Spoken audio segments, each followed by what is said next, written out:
Good afternoon. This is Newton Cook. Welcome to the South Florida Water Management District Recreation Forum. We have a long agenda tonight, and we welcome everyone's opportunity to participate. Yvette, Stephen Collins doing a sound check. You're good, Stephen. We've already started the meeting. No problem. I'll repeat again, welcome everyone to the South Florida Water Management District Recreation Forum. We have a long agenda tonight, but we will get done by 8 o'clock. Welcome to all, and you will have plenty of opportunity to participate during the meeting. What we like to do, and we're very fortunate to have the Executive Director, Drew Bartlett, here with us tonight, and we'll start the meeting with a few comments from Drew. Welcome, Drew. Thank you, Newton. And I really want to extend a welcome to all the folks that are dialing in this evening. The district really places a lot of value on this recreational public forum because the conversations are excellent. They're candid, and we can take these conversations and make meaningful changes or meaningful decisions going forward because of the important interaction between the recreational components of the district's operations and the sort of the inherent goal of our operations. Newton, I really want to thank you for taking the time to make sure that we had this engagement on this important topic. You're a tireless worker, and everyone knows they can call you, and you certainly know you can call us. So I really appreciate your efforts. We've got a great agenda today, a lot of good presentations. I want to thank the presenters for taking the time to put together the materials so that we can present those to the public and have a good dialogue around it. Really, I want to finish by saying we've got a great mission. It's really an honor for me and all the district staff to work at the South Florida Water Management District because we believe in our mission. Ecosystem restoration, flood control, water supply, and just the land management things that we do while trying to execute that mission, and then being able to fold that in to recreational opportunities for our public, which are vast. So we've got great staff, and I look forward to the remainder of this meeting and the great discussion we're about to have. Thank you, Newton. Thank you, Drew. And we are certainly blessed. The South Florida Water Management District, for at least the 20 years that I've been involved, has been very cooperative and worked with the thousands of people who are recreating on the properties, and it's very much appreciated. This evening, obviously we have a lot of people on. We know that we have a lot of people on. And I want you to know that everyone should have an opportunity to participate. We have to move the meeting along. So please, when you do a public comment, keep your comments as brief as possible. And we want to hear from you. So that's why you're here and why you're out there. We are on Zoom, obviously, and many of us have got used to this, but you can use the raise hand feature on Zoom, and that will allow our facilitator to see that you'd like to speak, and then they will come in and tell you when it's time for you to unmute and to speak. If you have trouble getting on, then you can go to the South Florida Water Management District website and check the Ask Us button at the top of the page, and you will get some help.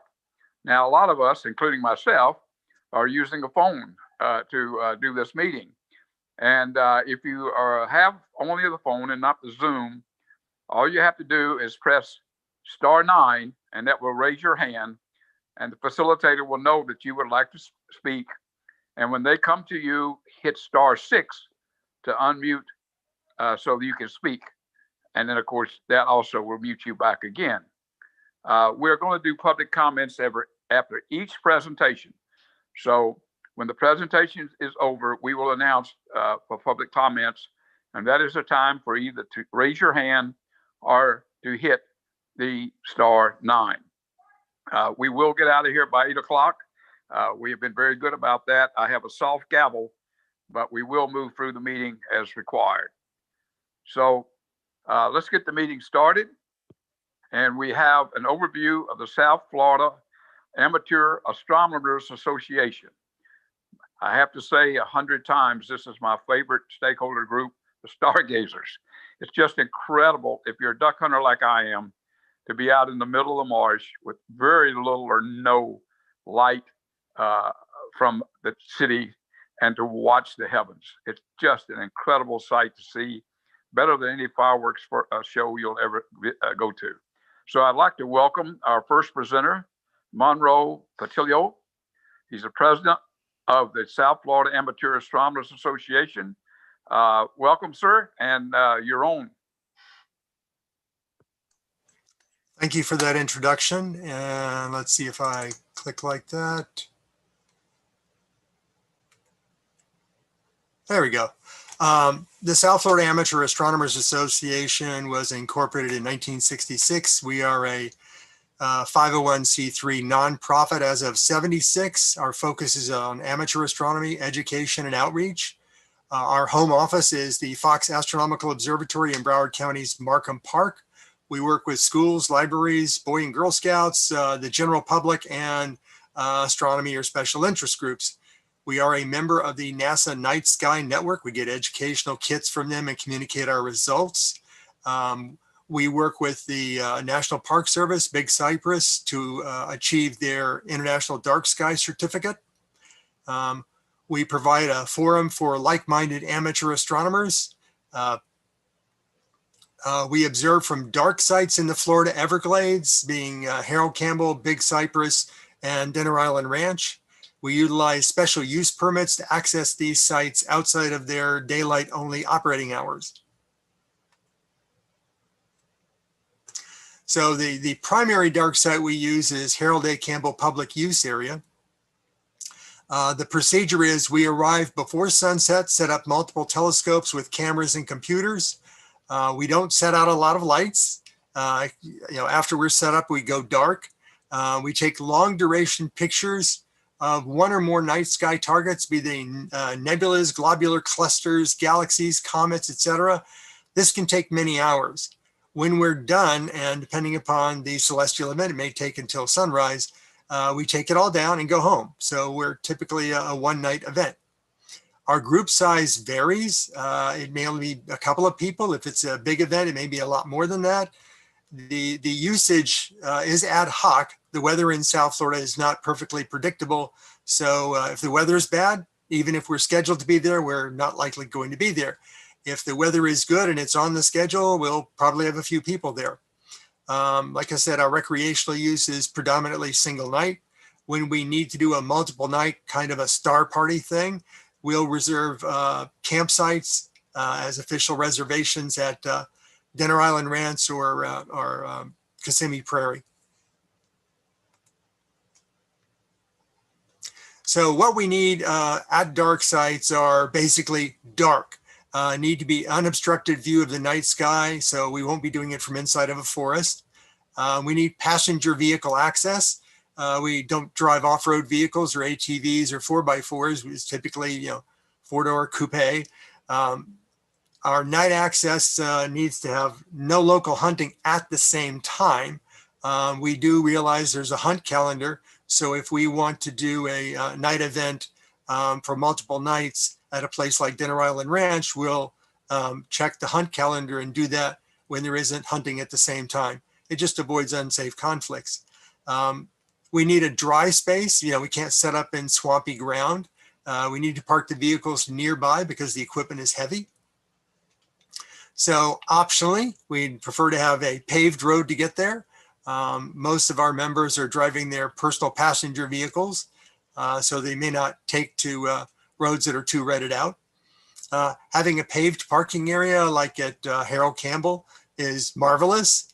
If it's not paved, then periodic mowing, and that's obviously going to be site dependent. And if it can be arranged, a vault toilet would be nice because we are there for a number of hours.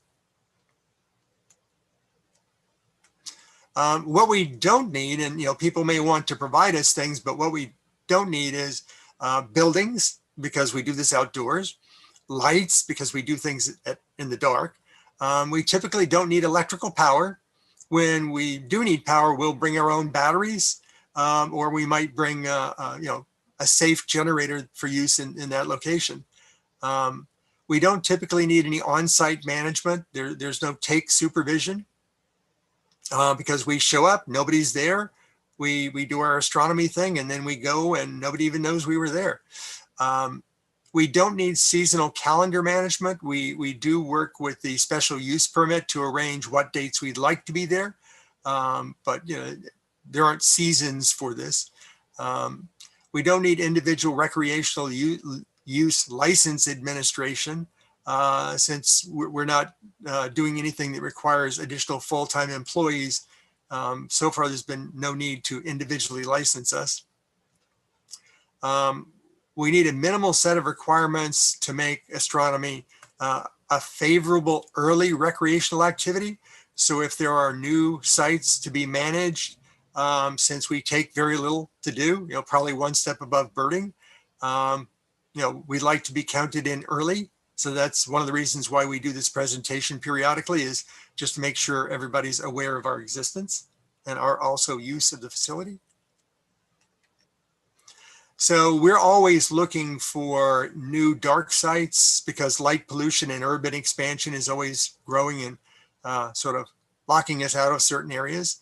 The way we do that is we look at Google Earth. There is a light pollution overlay. It's rough and it's not current, but it gets us started. Then we actually go to NASA's ongoing night sky satellite surveys. Those can be up to the current day. And we've actually known when, for example, a light at a pump station through wind, rain, or whatever gets pointed upwards, we can actually see that from the satellite survey, and we'll call it into the water management district for them to repoint the light.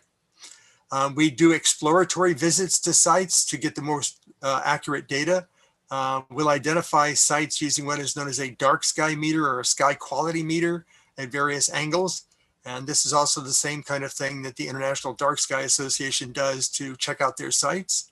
If we're at a site and we see a light source, we actually have a theodolite app we can bring up and then mark, at what azimuth and elevation we see a particular light source. And then we can go back to Google Earth and identify it and contact the appropriate management to let them know, you're wasting a lot of electricity lighting someplace up that's 20 miles away.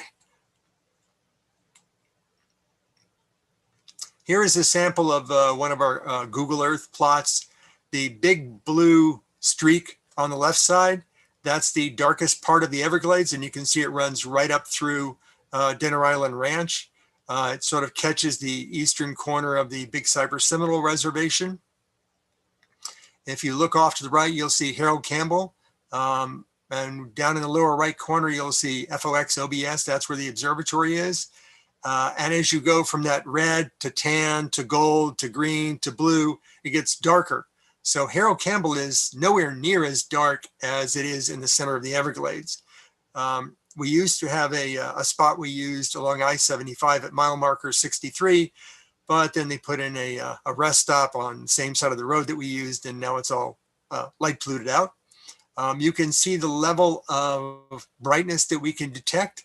If you see exit 49, that's the gas station at exit 49, Snake Road, Government Road. That's the lights from the gas station. If you look in the up center where it says refinery, that's actually the sugar refinery. So it actually carves out a brighter spot within that darker area. So we watch for things. If you look over on the left, you can actually see the city of Immokalee. We watch for that to see how much it grows. And it does this in stages. You can actually see the dent in that blue area. That's from the expansion of Immokalee and Ave Maria and places out in that area.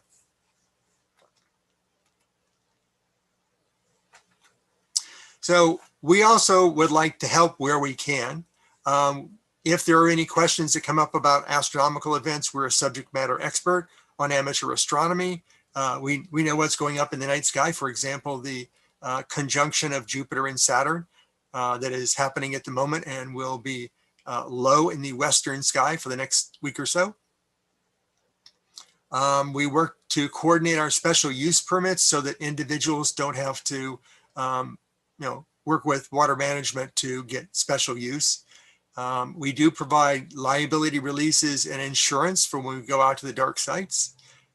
We do identify light sources with a consolidated voice. So if we have 30 astronomers out there and they all want to point out, hey, there's a bright light over there, we need to talk to them about that. You won't get 30 people talking to you. They'll come through us and we'll go to the source. We can report back with a consolidating voice if there is construction or a new pump station that has lights that are, need to be pointed in different directions or shielded. We can help provide feedback as to amateur astronomy and how any future water management plans are for new areas to be managed. And upon request, we can do things like this and participate in meetings. So that's what I've got at this point. Open for questions. Okay, thank you very much. If you would like to make a comment or have a question, now's the time to either raise your hand or to hit the *9. So, Yvette, do we have anyone that is out there with a question or a comment? Yes, sir. I have Paul Gray. Hi, folks. Can you hear me? Yes. Okay. Yeah. Thanks a lot for that presentation. I'm Paul Gray. I work for Audubon, Florida. And I just wanted to say that, as you probably know, Monroe, that the Kissimmee Prairie Preserve State Park, I live and work up in the Kissimmee Valley, and that park is also a dark sky park by the ADA.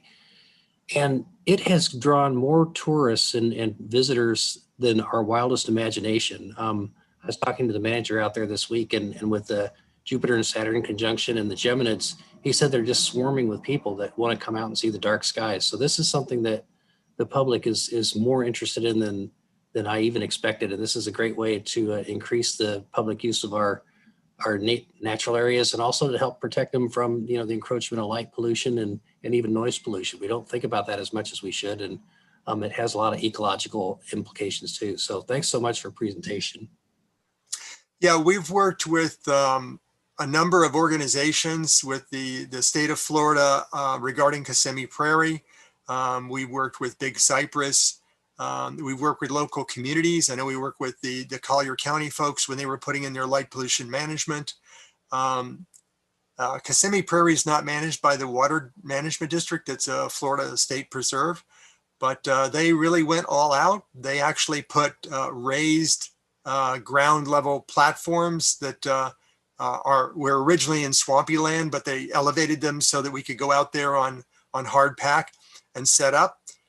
They provide us electricity at that spot, which is nice, but they already did for others in the campground. But yeah, it is a very nice dark site. And like I said, that's one of the places that we go if we're going to do a multi-night event. There is an annual multi-night event that is operated by the Southern Cross Astronomical Society out of Miami, called their Winter Star Party. They typically hold it down in the Keys, but that site's not available to them this year. So they're going to be looking for an alternative approach to doing it between that and the pandemic. So we don't know exactly how they're going to operate that just yet, but that's another amateur astronomy event that takes place in Florida. It's a category of, until we start talking about it, who knew? So thank you. Mr. Cook, that's it for the hands raised. Oh, I'm sorry. I have Mike Elfenbein just raised his hand. Thanks, Yvette. Hey, everybody. Great meeting. Thank you for that presentation. So for years as a sportsman, we've kind of collectively been told that, like, for example, Big Cypress, I'll use that because you guys mentioned it as a dark sky place. But for years, sportsmen have been told that we've got to be out of there by a certain time at night because our presence after hours is disturbing to the wildlife. And I'm now listening to user groups asking for extended access after hours. And then as a sportsman, I've been told that I'm regulated to using the existing infrastructure to access the places that I want to access, and that I'm limited to the places that we want to go. And then I'm hearing for another user group saying that the roads that everybody else has to use to access these places are not sufficient. And now we want elevated, paved, pretty manicured roads to spots in the middle of a pasture so that someone could set up equipment. And for years, I've had to take that same weight worth of equipment, strap it to my back, and hike it 3 miles across a pasture and hang it in a tree. So I appreciate stargazing. In fact, I've enjoyed watching the meteor shower the last couple nights from my backyard in my house. I'm fortunate not to live in a big city like Miami anymore, but I've got nothing against stargazers and the use.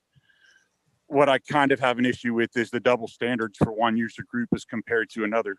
So if there's a way that we can find ways to coexist and not have those double standards and everybody can have the same requests and asks and access to different places for different reasons, I'd love to see that happen. You know, I keep hearing people say Kissimmee Prairie Preserve and Dinner Island Ranch. It's not just Dinner Island Ranch, it's Dinner Island Ranch Wildlife Management Area. So just as hunting and other uses are ancillary to those places, so too are the stargazing. And remember, we've been told that presence by people at night in these places disturbs the wildlife. So we need to be conscious of that. Thank you, guys. Look forward to the rest of the meeting. Okay, Mr. Cook, I have no additional hands raised. Is that the last speaker? Yes. Yeah, thank you. All right, thank you very much, Mr. Patillo. That was a great presentation, and I can tell you, the Facebook today, over the weekend when duck season opened up Saturday, there was numerous people who commented about the beautiful showers or the meteors and stuff that happened over this weekend. So there's a lot of folks out there who I guess would really be amateurs watching these events, and we sure appreciate you coming and making your presentation tonight. So thank you very much, and we will move on now to the Alico Ranch acquisition update. And the presenter is my friend Tom Reinhardt from the Fish and Wildlife Conservation Commission. And Tom, welcome, and we look forward to your presentation. Thank you, Newton. All right, so it looks like I'm in control. I thank you, Yvette. Yeah, so I was asked to give a presentation on the Alico Ranch acquisitions, but to us it's Okaloa Coochie Slough Wildlife Management Area, or we, as we like to call it, OK Slough. I muted myself by accident. Okay, so here's a map of the area, and what you see outlined in yellow is the Florida Forest Service managed part, and then the green in the contiguous areas there in the neon green, they kind of look similar, but all told, we've got over 50,000 acres of jointly managed area. The original portion managed by FWC is shaded in red up there. That's from 1998, about 3,000 acres. In 2019, we got another acquisition there in blue, and that added another 5,500 acres. And in 2020, we got 2 additional parcels together now for over 10,684 acres. And so we've got a total FWC managed acres of about 19,135. And you can see the distribution, the layout of the properties there. There is a potential additional acquisition in 2021, 5,800 acres there immediately to the east of the parcels that were acquired in 2020. So that would add even more to the property. So the new acquisitions, they're currently, these are this is the one up, the 2019 acquisition you see. I've kind of zoomed in here. These are under Interim Management Authority guidelines. And some of the accomplishments that we were able to do since that acquisition in 2019, we've successfully posted the boundary, which is a requirement. We did open for spring turkey quota hunts. We do have fire breaks planned. The perimeter breaks are already installed, but we do have some planned fire breaks, as you can see throughout the area. We've completed our habitat mapping. We've got full wildlife surveys are being scheduled for 2021. Currently, we've got some ongoing grant-funded exotic plant work on 155 acres. You can see that's funded by Mosaic, and you can see in that red hatch marks. I guess there's some exotics that we need to take care of there. And we've created some public access points. There's one on the north end, and we've got a planned one down at the south end. These are future parking and entrance sites. The 2020 acquisition, we are, in terms of COVID, it's been harder to get some stuff done, but we have posted the north and the west boundaries. And it's very wet out there, as it is everywhere else. So when conditions allow, we'll get the remainder of the area posted. We've got habitat mapping scheduled for early 2021, and following that, we'll probably do our wildlife surveys. We do have we are in the planning stages of the probable future public entrance and parking site up there in the northwest corner. And so that's pretty much it in a nutshell.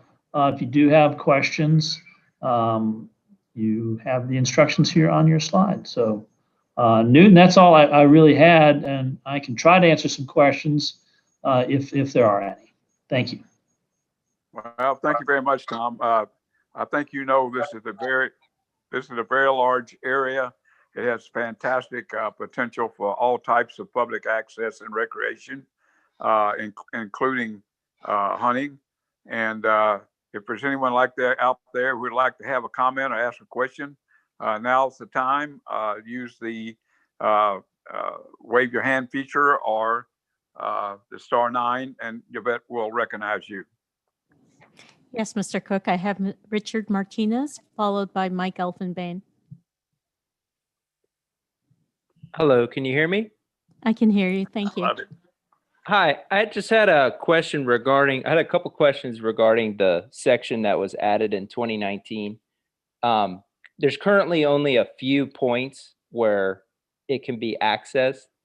And I'm wondering, first, you mentioned that there are some future access points that would be added, but what was the thought process with just adding a few access points as opposed to allowing people to cross from the existing boundary into the new boundary?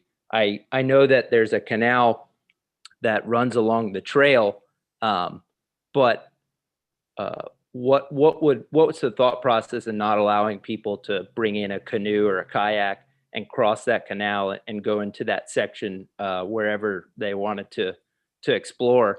And my other question is there any plans for future trails where folks could drive into those sections, both the 2019 and the future sections? Okay, well, those are good questions and interesting. I'm not sure about bringing kayaks in to cross wherever you want across a canal. I'm not sure that would be a very atypical way to access an area. So I think we start off with a couple of access points that make the most sense, are easiest to go ahead and develop, and then as we move forward, we may find that there's places that we can provide additional access, or we can move an access point. Having too many access points creates a problem for enforcement and also for check stations and things. So we can't have access points everywhere. So I think if you have ideas about places where you'd like to see, where you think it makes sense to have an additional or perhaps a better spot for an access point, we'd love to hear about that. You can shoot us an email, so we would take that under advisement.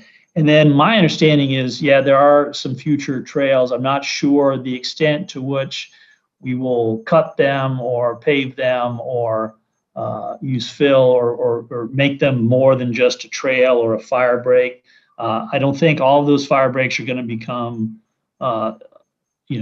vehicle-worthy trails, but I think there probably will be some additional trails as we move forward. These are brand new acquisitions, so a little patience is appreciated. And then with the 2020 acquisition, we're still working through that. We need to get the habitat mapped and a variety of other things done over the next couple of years to know what makes the most sense for vehicle access. So thank you for the question. Thank you, Mr. Mike Elfenbein. Thanks, Yvette. Hey, Tom, great presentation. Really proud of the commission and the hard work you guys do all the time. Thank you so much.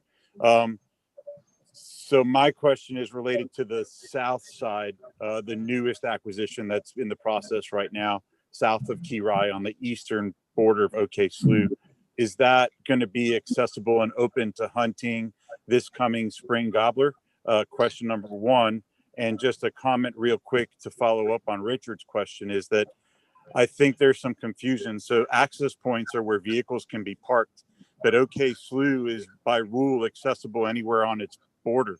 You can legally access it kind of like Big Cypress, where you can park on the side of the road and hop the fence if you so choose. But I think the access points are specific parking spots for vehicles in the WMA. Maybe you could correct me if I'm wrong. I don't think I can correct you, Mike. I'm not 100% sure on that. So that's a good point. I think Justin Bingham is on the phone. Yvette, if you can unmute Justin, he might be able to clarify for me. Sure, let me, Justin, you're on, please unmute.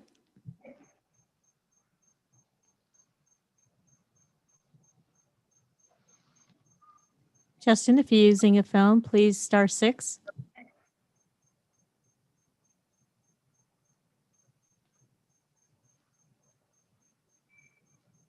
And if Justin may have had to step away. Okay, no, he's, Justin, are you on? I see you're unmuted.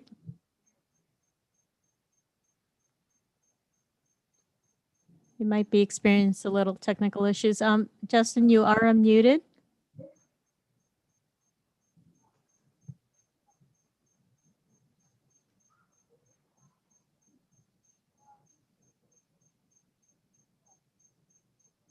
Okay, sorry, we're having, Justin, is that you? No, that was me. Justin didn't know I was going to reach out. I was going to throw him under the bus there. Mike, I don't think that South area is not going to be open for this spring, because those are rules that were promulgated last year, as you know. I'm not sure about spring 2022. I hope, like we were able to do for that other portion, we got spring gobbler in, but it certainly won't be. Well, I'll say certainly. I don't believe it's in our rule package because it wasn't established at the time that we did our rule package. So that the newest acquisition won't be this coming spring, but the following spring is my guess.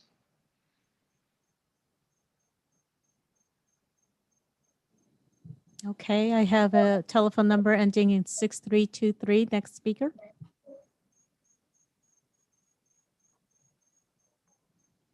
*6 to unmute. Yeah, this is John Rozier. You can hear me? Yes, I can hear you. Okay.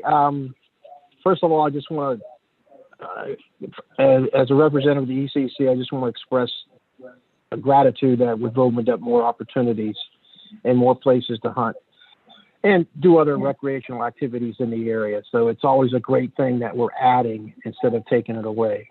And secondly, Tom, there's a little square down there, I guess, in the southeast section there that's surrounded by forestry and y'all's management. I'm just wondering, is that an area of future acquisition, or is that a private ranch that decided not to get in on it? You know, John, thank you. Look at that. You bet. She's really on top of her game there. Yeah, exactly. I noticed that too, John. So I asked that exact same question. My understanding is that is owned by Alico, and there are talks through DEP for acquisition for state lands. So that is a piece that is a potential future. It makes sense. There's no, as far as I know, there's no real private in holding there that is being preserved for any other reason. So I would expect in the future that to get added and for that donut hole to get filled. That's my understanding. No, that would be great. Like I said, the expansion for us sportsmen is great. Thanks. Okay, our next speaker is Mr. Kyle Achaki. Please, star 6, please.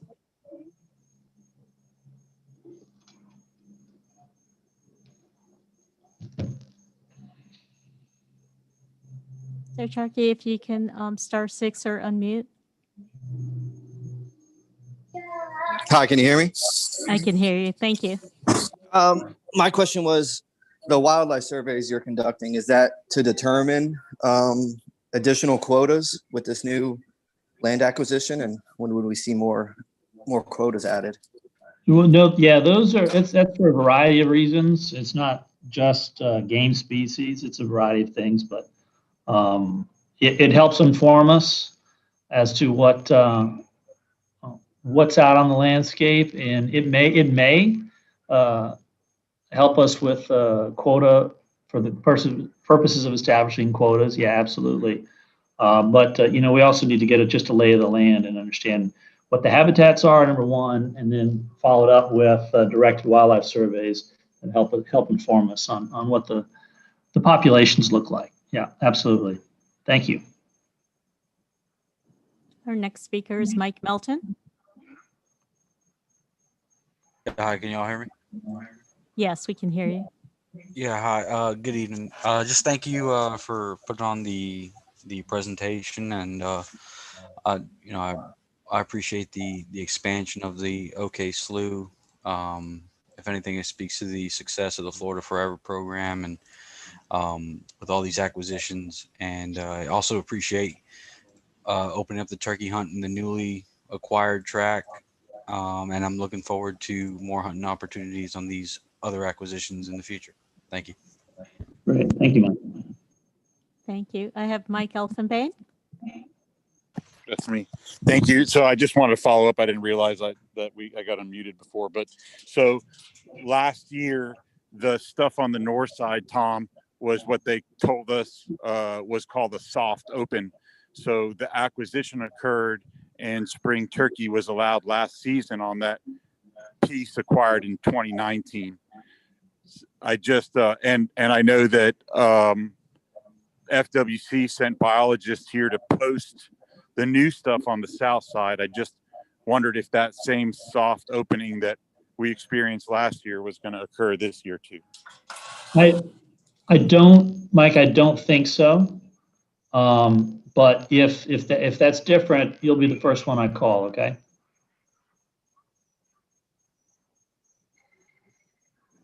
Yeah.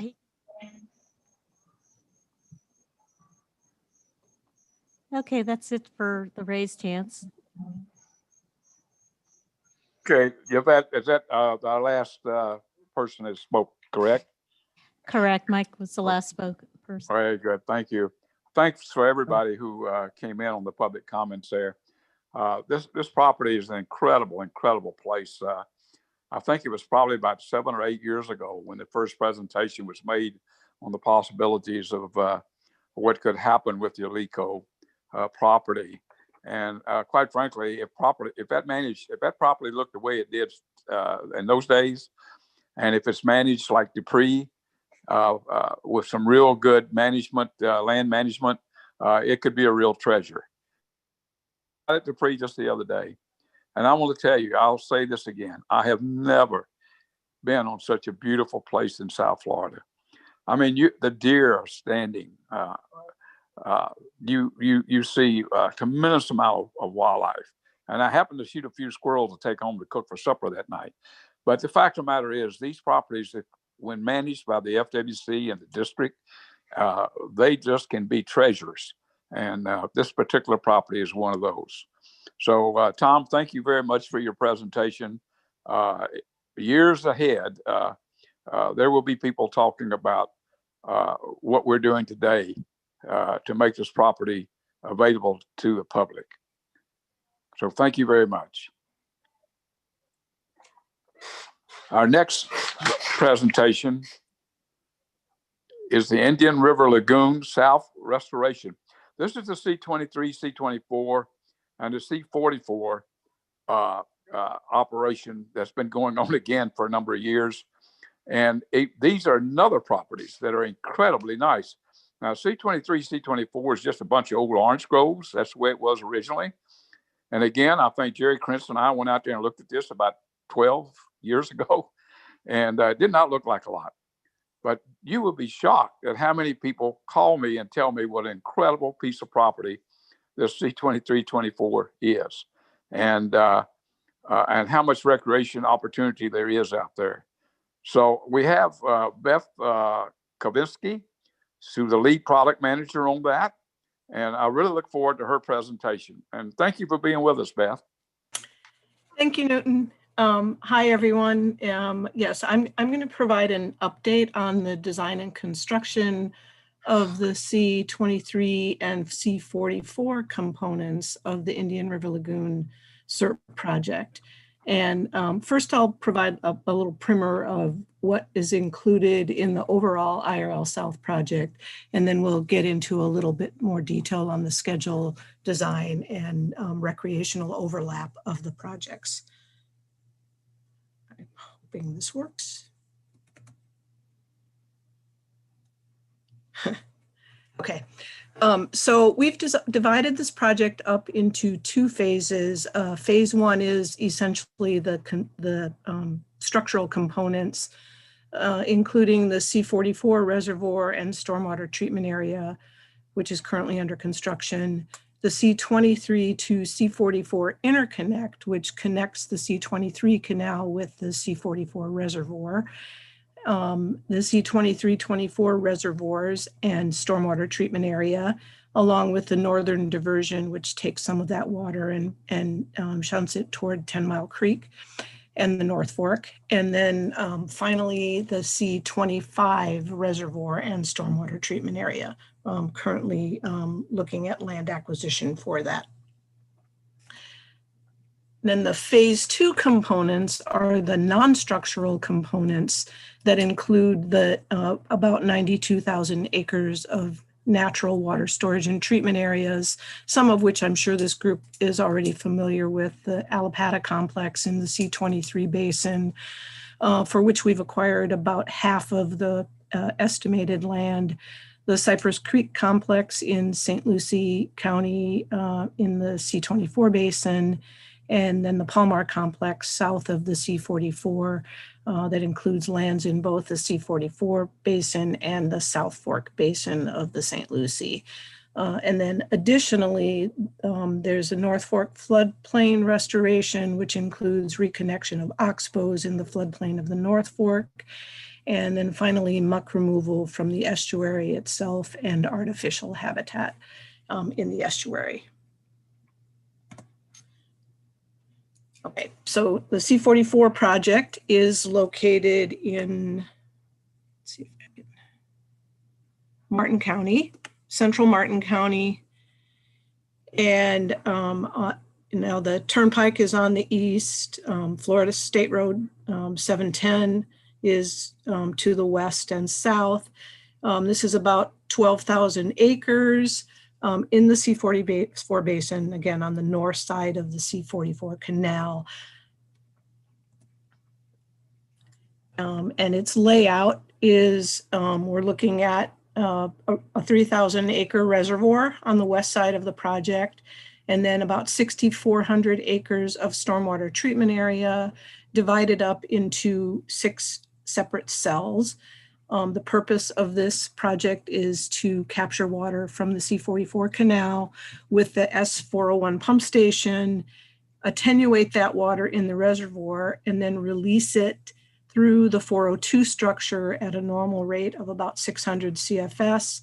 It flows down through this distribution canal and then is distributed among each of the cells. Cells 1 and 3 flow south to north.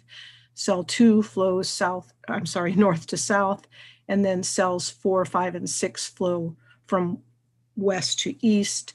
And then all of these discharge into this collection canal and then back to the C-44 canal via the structure here at the C44. And Cell 2 has its own collection canal that also discharges to S404. Then another purpose of this project is to remove approximately 20 metric tons of phosphorus and 77 metric tons of nitrogen from the water that it discharges back to the C44 on an average annual basis. Again, this project is currently under construction. It includes an intake canal of 4 miles long that was complete in November of 2014, and a pump station that is complete and waiting to pump into the reservoir that was completed in December 2018. We anticipate the STA to be complete in January of 2021, so another month. We have had some significant rainfall events that have delayed that completion this year. The reservoir is expected to be complete in July, and we would start filling that reservoir in September of 2021, have a period of about 1.5 to 2 years of operational testing and monitoring. And then at the same time that we start filling the reservoir, we would initiate the construction of the recreational features that are proposed for the reservoir and stormwater treatment area. General recreation layout for the C44 reservoir and STA. We have vehicular access from the Citrus Boulevard, or State Road 76, from Palm City to Indiantown, and up to a parking area here, visitor parking on the reservoir, on the east side of the reservoir. And that's vehicular access for the general public. And then additional vehicular access throughout the STA for managed hunting activity, once we're ready to open this up to hunting.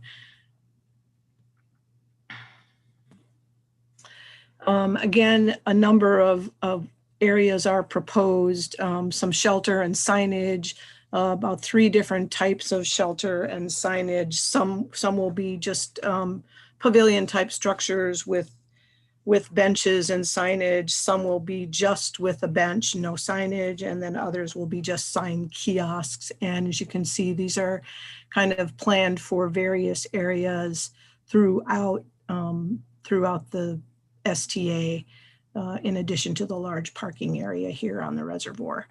Again, 1 per cell, or about 1 per cell, of these kiosks and shelter areas. C2324 is located in St. Lucie County, and it is kind of spans State Road 70, Fort Pierce to the east, Okeechobee to the west, and then also the North Reservoir and the stormwater treatment area span the C24 canal here, and then this goes to the coast, and then the C23 canal comes in, here, and down to the south, and then again back to the east as you go further south on this map. The purpose and layout, then this project is intended to capture water from the C23 and C24 canals, 900 CFS from each basin. That water would then be attenuated in the reservoir, and it would either be discharged back to the canals to supplement irrigation, or it would be diverted via the STA to the North Fork and into North St. Lucie River Water Control District canal system, ultimately via 10 Mile Creek and the North Fork over the Gordy Road structure. And also has a water quality aspect where the expectation is that it would remove 24 metric tons of phosphorus and about 104 metric tons of nitrogen on an annual basis, average. C2324 component schedule. The STA is currently under design, and let me note that the Corps of Engineers is the lead agency for the design and construction of these components. I forgot to note on C44 that the Corps is responsible for the reservoir and the district is responsible for the STA. We are expecting this design for the STA to be complete in May of 2021 with a construction award in September and a notice to proceed November 1st, 2021, so less than a year from now. And the construction period is anticipated to last for 4 years. The North Reservoir is currently under design as well. We are currently reviewing the preliminary plans for that. The expectation is the design will be complete in January of 2022, construction awarded in June of 2022, and notice to proceed in August with a 6-year construction period. And then finally, the South Reservoir design will start next September, and that is a contract award, an architect engineer that the Corps will hire. The other 2 components are being designed in-house by the Corps with a construction start on the South Reservoir of 2024. As some sportsmen may have experienced, we are currently doing design activities on some of the parcels within the South Reservoir footprint. And so those are closed temporarily to allow geotechnical and survey work to move forward. Recreational opportunities on the C2324 components. There's a lot of opportunity for synergy with St. Lucie County natural and recreational areas. These are just a few of the many areas that St. Lucie County has adjacent to or nearby these features, the Pinelands Reserve, the Stephen Fosek Memorial Natural Area, the Adams Eve Natural Area, and the Bluefield properties.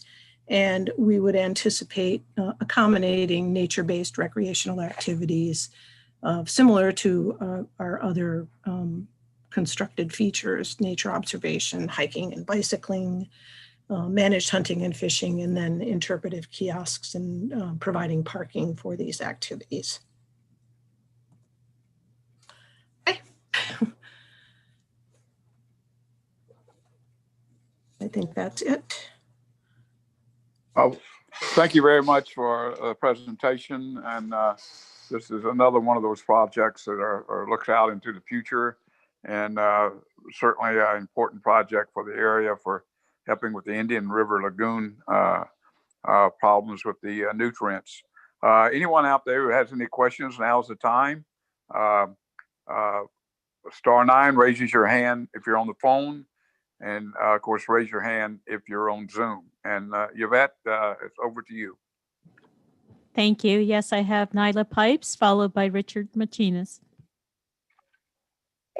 Good evening, Nyla Pipes, One Florida Foundation. I happen to live in St. Lucie River Basin, and these projects, the C23, C24, are very much needed in our basin as far as water quality and helping with the concerns of the St. Lucie River and, the Indian River Lagoon where it intersects right there at the crossroads.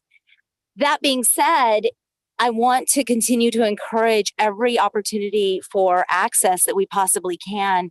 Part of the reason I bought in St. Lucie County is because there's so much natural land still there and so much is being protected. And I think it's really important that people have access to the lands that are owned by our state and or federal government so that we continue to treasure them. So I just wanted to weigh in and say, keep up the good work. Let's open this as much as humanly possible. And one little shout out to my friends who happen to be sportsmen and hunt. Look for those opportunities for the sportsmen as well, because, they are our original conservationists. They are the people that 9 times out of 10 they put the skin in the game. They pay to be able to have these lands conserved. Thank you very much. Mr. Martinez. I just wanted to say how encouraged I am by this project and how, you know, it really looks like a positive thing for the area. And I just wanted to thank you guys for the consideration you've put into recreational access for this project and all the components that are included in the plan. And I don't know if any hog or deer opportunities exist or have been talked about, but I wonder if any of that has been considered as well. I'm thinking, Yvette, that Jerry Krenz or Steve Coughlin might address that.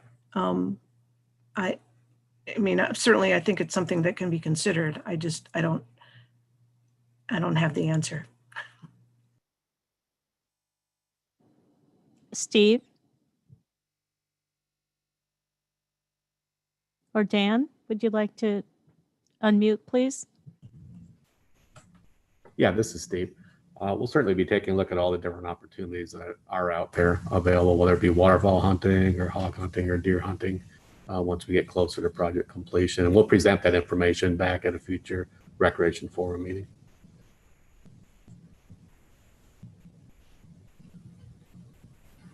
Okay, thank you.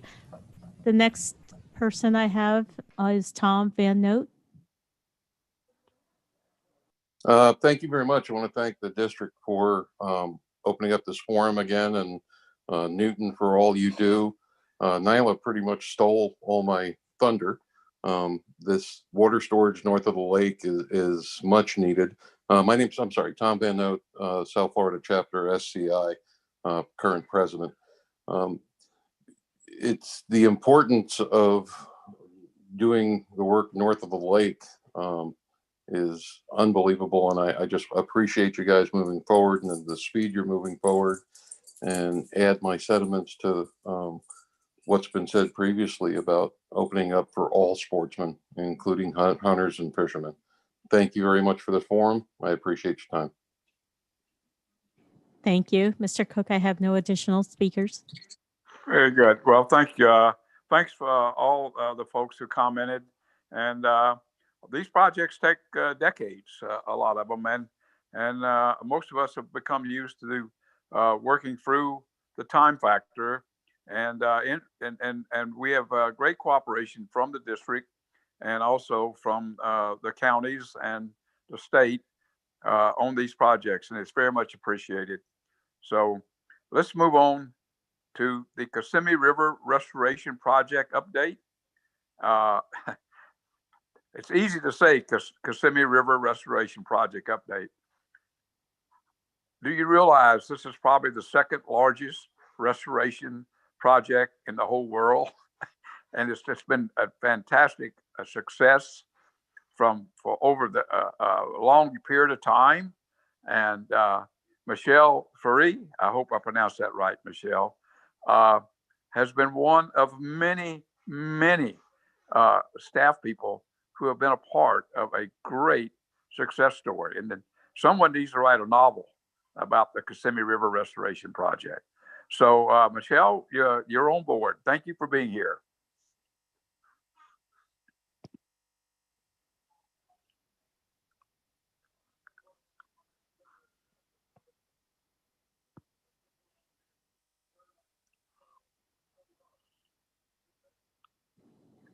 Michelle, if you can unmute.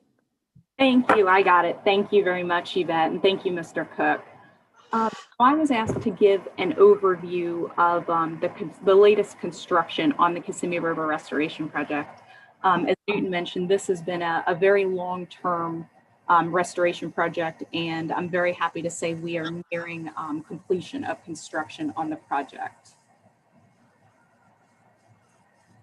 So most people are already familiar with the Kissimmee River Restoration Project, but I just wanted to give a really quick overview for anyone that might not be as familiar with the project. So historically, Kissimmee River was a meandering river system that extended about 100 miles from Lake Kissimmee down into Lake Okeechobee. And the Kissimmee floodplain would become inundated seasonally when the river overflowed its banks during the wet season. But then in the 1960s, the river was channelized through construction of the C-38 canal. And this canal was very effective at flood control. However, it drained the Kissimmee River floodplain and made it nearly devoid of wildlife. So before construction of the C-38 canal was even completed, there was already an initiative to restore the river. And then the Kissimmee River Restoration Project was authorized in the Water Resources Development Act of 1992. So the primary goal of the Kissimmee River Restoration Project is to restore the ecological integrity to about a third of the Kissimmee River and its floodplain. And this is defined as reestablishment of an ecosystem that is capable of supporting and maintaining a balanced, integrated, adaptive community of organisms having a species composition, diversity, and functional organization comparable to that of the natural habitat of the region. So this project is a joint effort between the Water Management District and the Army Corps, with the Water Management District primarily responsible for land acquisition and environmental monitoring on the project. Land acquisition for Kissimmee is nearly complete with just over 100,000 acres acquired for the project. And the Army Corps of Engineers is responsible for design and construction. So again, the purpose of this presentation is to give you an update on the remaining construction activities on the project. So some of the major components of the project include backfilling 22 miles of the C-38 canal, and then reconnecting those remnant river channels across the backfilled sections of the canal in order to restore flow to 40 miles of river channel. Additionally, 2 water control structures were removed, the S65B and the S65C water control structure. Then applying hydrologic conditions that are similar to those that existed before the river was channelized. And then finally, evaluating the success of the project through the restoration evaluation program, which Mike Cheek gave a really good update on the restoration evaluation program if you tuned into the June Recreational Forum meeting.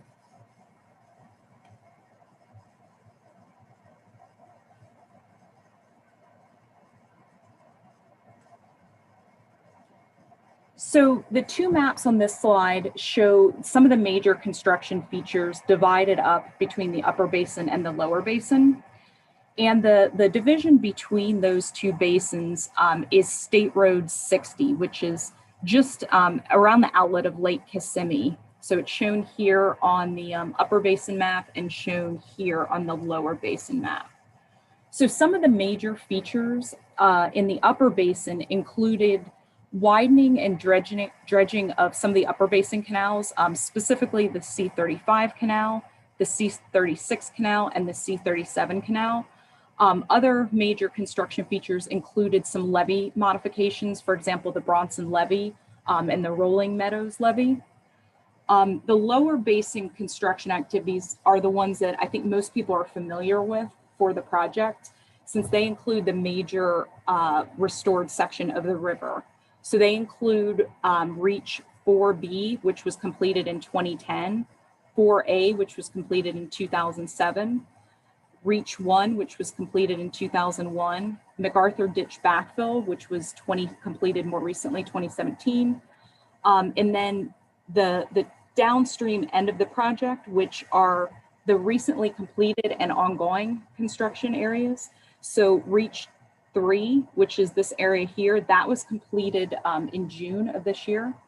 And then the remaining construction ongoing are this large stretch Reach 2 and the S69 Weir that also has backfill associated with that contract, which those are both expected to be completed next year. So this slide shows the different Kissimmee construction contracts, includes both the upper and the lower basin.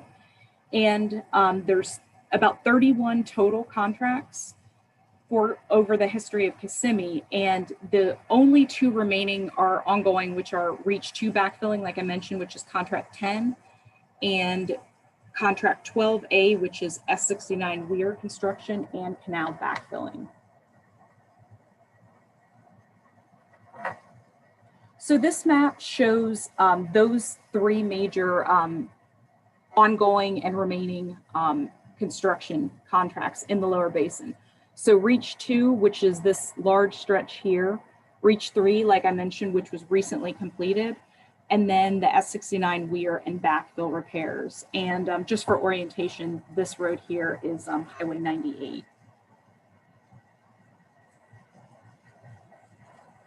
So working from north to south, this is the Reach 2 backfill area, which is currently in progress. This contract was awarded by the Corps in 2016, and it includes backfill of about 6.5 miles of C38, as well as removal of the S65C water control structure. So the S65C water control structure was removed back in 2017, and the backfill has been ongoing. This area needed some repairs. Following Hurricane Irma, there was quite a bit of erosion of the plug, as well as some large sections of the backfill. So this current construction contract was modified in order to include erosion repairs, as well as construction of a limestone riprap plug at the north end, which you can see the riprap plug going across this along with the repaired section of backfill.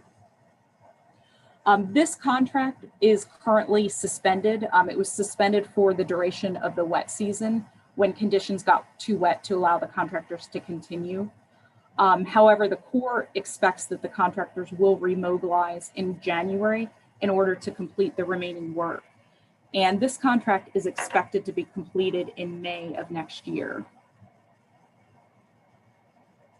Here's another photo of the Reach 2 backfill area. This photo shows trucks hauling material to the south towards the area where downstream where the S65C water control structure was previously located.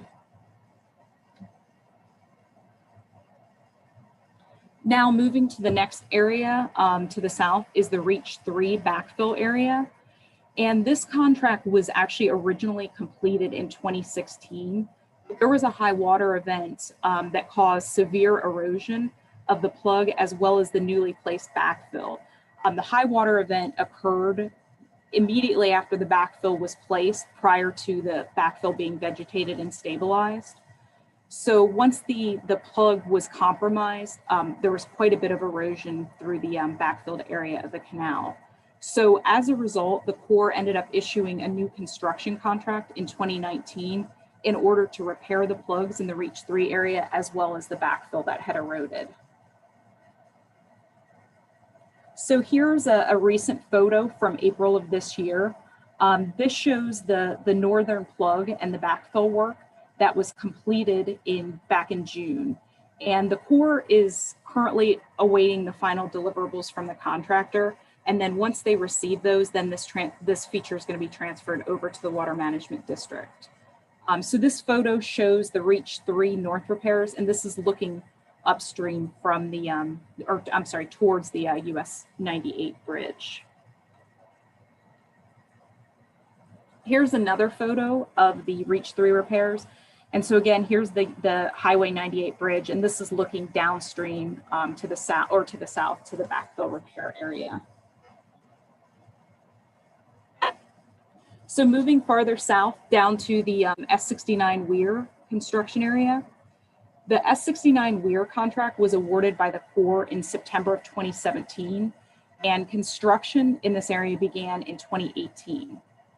So this contract includes C38 backfill, as well as construction of a U-shaped weir at the downstream end of the restoration project. So this photo is looking upstream from the CSX railroad bridge, and it shows the plug that was constructed across the canal as the weir construction began. And it also shows, and I have another photo on the next slide, this bypass canal that was a temporary feature put in place during construction. So here's a really recent photo. It was actually taken this month. And again, we're looking at a view from the CSX railroad bridge. And like I mentioned, the weir is being constructed the downstream end of the restoration project. And the purpose of the weir is to dissipate the energy of flows that are transitioning from the restored portion of the river to the north, down into the C38 canal downstream of the restoration project that is remaining intact. The weir is about 1,900 feet long. It's sheet pile construction with a concrete cap. And the contractors are currently excavating this sump feeder canal. And then the next step is going to be backfill of this bypass canal. And then completion of any remaining backfill included in the contract. And construction of the S69 weir and backfill contract is also expected to be completed in May of 2021. So this slide shows the next steps, some of the near-term activities on the project. So the primary ongoing activities are completion of the remaining construction, so the S69 weir and backfill repair, which is expected to be completed May of 2021. Also Reach 2 completion, which is also expected in May of 2021. As I mentioned, Reach 3 has been completed, and that will be transferred from the Corps over to the Water Management District. And additionally, the Corps is currently developing a scope of work for 2 additional tasks, and that's construction of several gaps in the berm by the US 98 culverts. There's a berm there that's blocking flow from 3 of the culverts onto the floodplain leading into Chandler Slough. And then additionally, there's a remnant ditch and berm in the Reach 3 area that's preventing sheet flow across the floodplain. So this is going to be modified by installing a ditch plug at the north end and cuts in the berm at the south end. This work is also expected to be completed by May of 2021. And then after construction is completed, a revised regulation schedule will be implemented, and then the restoration evaluation monitoring will be conducted once we implement the headwaters revitalization schedule. So I think probably most people are aware, but I wanted to point out that there are still temporary navigation restrictions that are in place until construction is completed on the project. So navigation is not allowed on any of the C38 backfill areas or in the weir construction area. However, navigation is allowed in the river channel. And the Istapoga and 4Es and S65D boat ramps are open. So the sign that I have on this slide has been posted by our land management group at the boat ramps in the area. And then also I just wanted to give a reminder to boaters in the area that they should use caution navigating through the river channel, and primarily due to a couple different factors. The riprap plugs that were installed in the river, or I'm sorry, were installed in the C38 canal. And then additionally, you know, they should be aware of sandbars as well as any down trees that could be blocking areas of the river channel. But then after construction is completed, navigation will be through the historic river channel. So that's all I had. So I wanted to open it up for any questions or comments. And I also just wanted to acknowledge Brent Anderson for the fantastic photos that he always sends out. So with that, I will open up for any questions or comments on the project. Mr. Thank you, Cook, Michelle. oh, Yvette, do we have comments? yes, Mr. Cook, we have Nyla Pipes.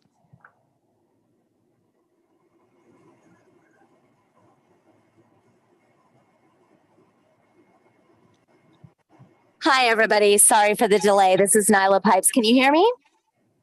Yes, we can hear you.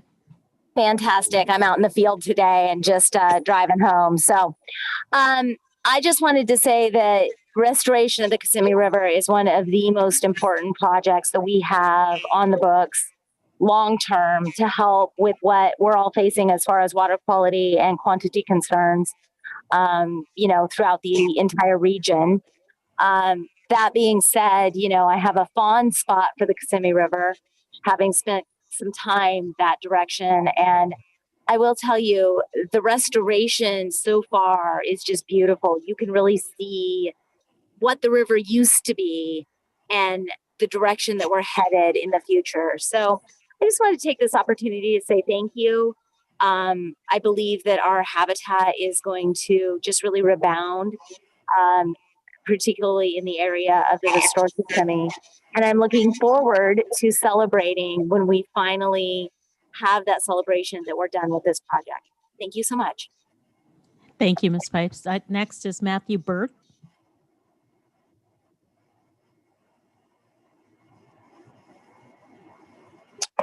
Hello, can you guys hear me? Yes, we can hear you. Just wanted to say thank you for a great presentation and also for donating the land that you guys to our organization to raise youth in the hunting and survival aspects of education. And I look forward to just, partnering with you guys, now in the future. And is it possible for you to share contact information if we have any further questions about ongoing projects and stuff?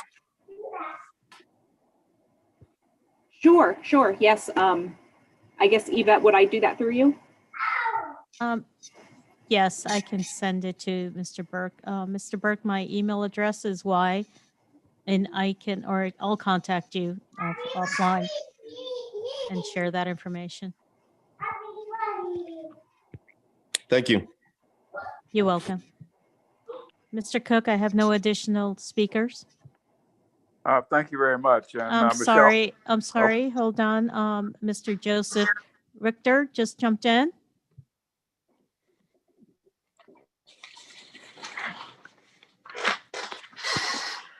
Mr. Richter, if you can please unmute.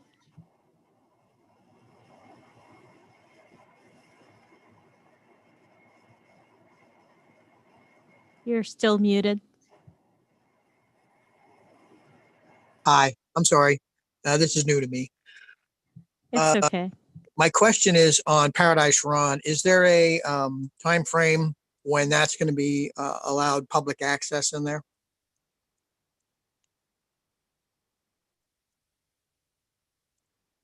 Yvette, I'm not sure of the answer to that. I'm not sure, maybe somebody over in land management can answer that. I'm not sure if Dan is able to answer that question.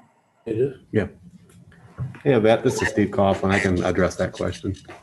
Thank you. Yeah, Paradise Run is currently open. Access is from the river there. So if you want to use the property, you can come in off the river and access it from there. Okay. Are we allowed to place vessels inside, canoe, kayaks? Yeah, if you want to, carry that in off from the river and bring it in, and a canoe, kayak, and a non-motorized vessel through there, that would be fine. Okay, great. Thank you very much. You're welcome. You just destroyed a few hundred black belly ducks, I have a feeling. Mr. Cook, I have no additional hands raised. Thank you very much. Great question, sir, from the outside. Okay. I will say it again, although this was a very brief presentation that Michelle gave us. This is an incredible success story.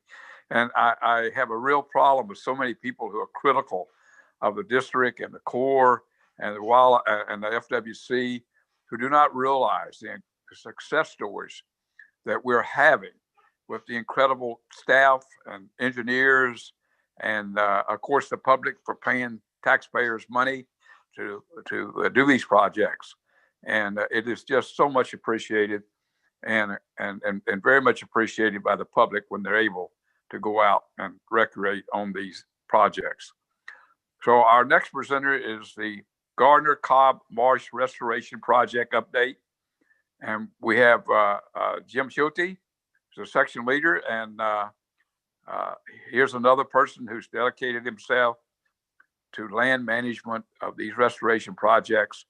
And his work is, the result of his work can be seen in many places when you're out in the marshes and woods in South Florida. And thank you, Jim, for coming, and we look forward to your presentation.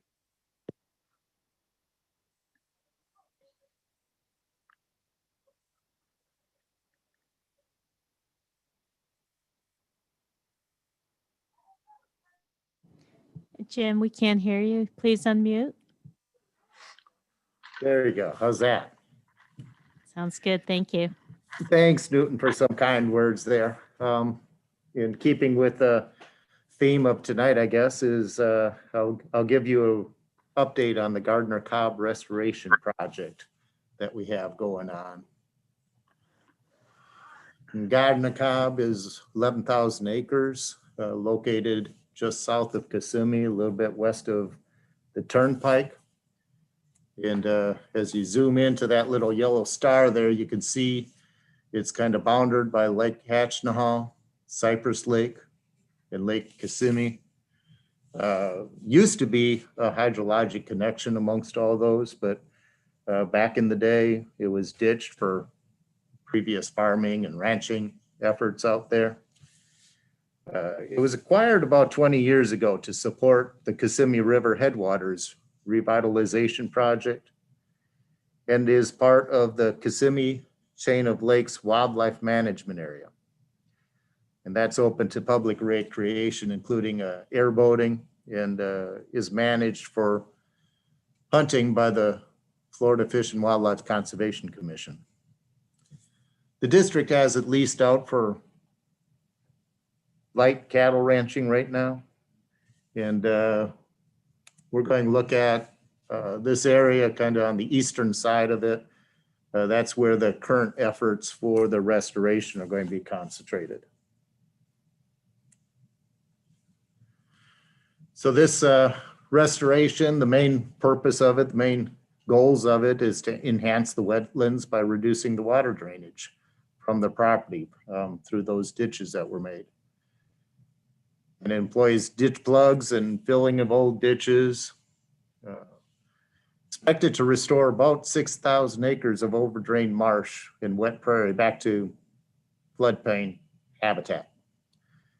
It was part of the Lake Okeechobee BMAP and has been identified in the 10-year management plan for the Kissimmee Chain of Lakes management area.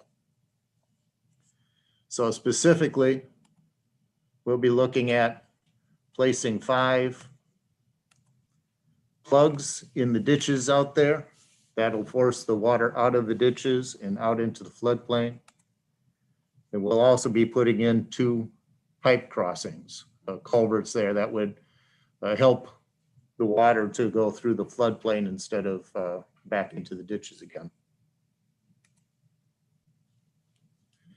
This project has been around for a while. Originally permitted by DEP and the Corps of Engineers back in 2007. And the initial efforts were done out there back in 2010 were done in-house by district staff. I don't know if you can recognize Vince Matera out there in that skid steer, but due to limited funding and resources, we did what we could on the original restoration, but there was a few things left out. Ducks Unlimited subsequently offered to come in and help finish this project. And so we, in partnership with the South Florida Water Management District, DU went out, secured some grant funding to do some more work out there on the restoration.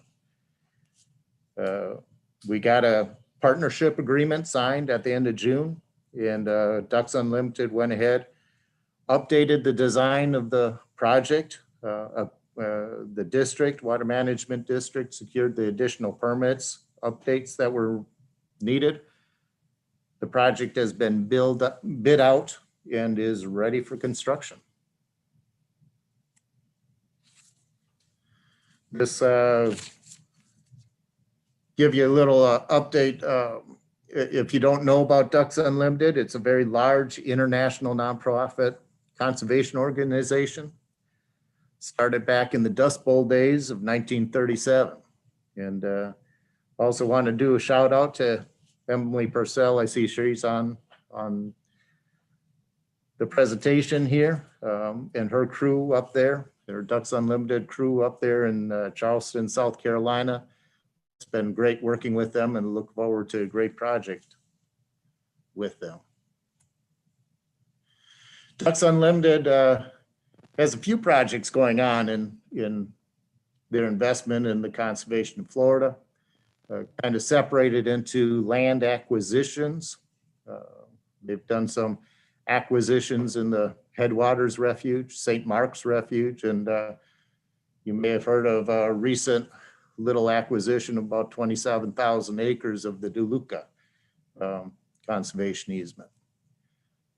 They also do moving of dirt, those restoration enhancement projects. They've done some work on Loxahatchee River over there in Jonathan Dickinson State Park, along with this Cotton Cobb Marsh restoration.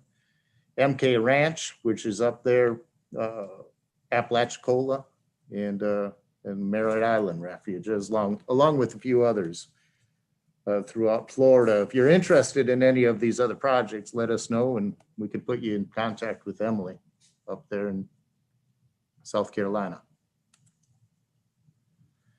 So back to this specific restoration effort, U.S. Fish and Wildlife Service has provided over $500,000 of a knockout grant, North American Wetlands Conservation Act money.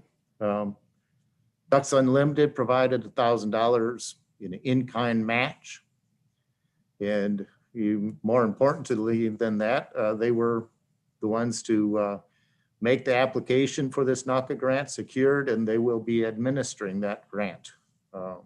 They also will have done all the engineering designs that were needed for the permit updates. And as I mentioned before, they have contracted it out. They have selected a contractor, and they will be overseeing all the construction that goes on this project. South Florida Water Management District has provided $90,000, nearly $90,000 in in-kind match, doing some control of the exotic invasive plant species. And as you can see here, mowing of woody vegetation out there in the floodplain. And we also, as the landowners, were the ones to obtain all permits for the project.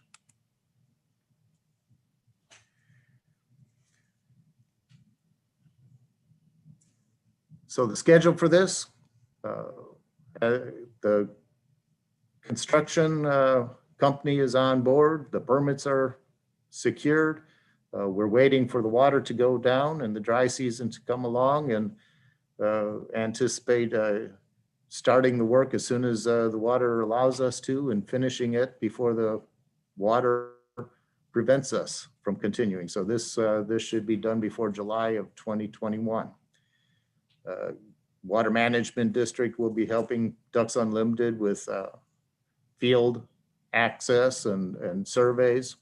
We'll be monitoring the project, make sure it meets our expectations, and we'll be continuing our land management efforts, controlling invasive plants, using prescribed burn to maintain a healthy habitat out there, and also identifying potential future joint projects that we might be able to have with Ducks Unlimited. And just to make it clear, we're not looking to make a reservoir out there. It's not a huge change in things. We're looking to lengthen the hydro period and expand the footprint of the healthy wet prairie habitat, so that we'll be seeing more of this kind of habitat out there in the Gardner Cobb, a healthy marsh floodplain. And that's, I'll entertain any questions. Mr. Cook, I had Ronnie Alderman on the line.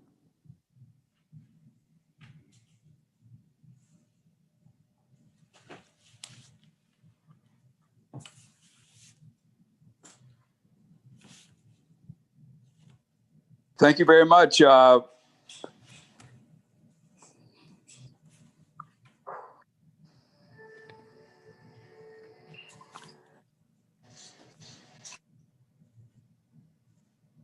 Yvette, are we getting any response? Yes, Mr. Cook, I have Ronnie Alderman, followed by John Rozier. Very good. Mr. Alderman, if you can please unmute.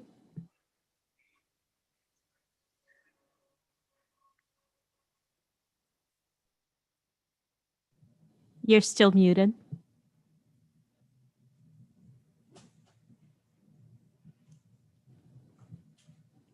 Okay, we can take Mr. John Rozier next. Yeah,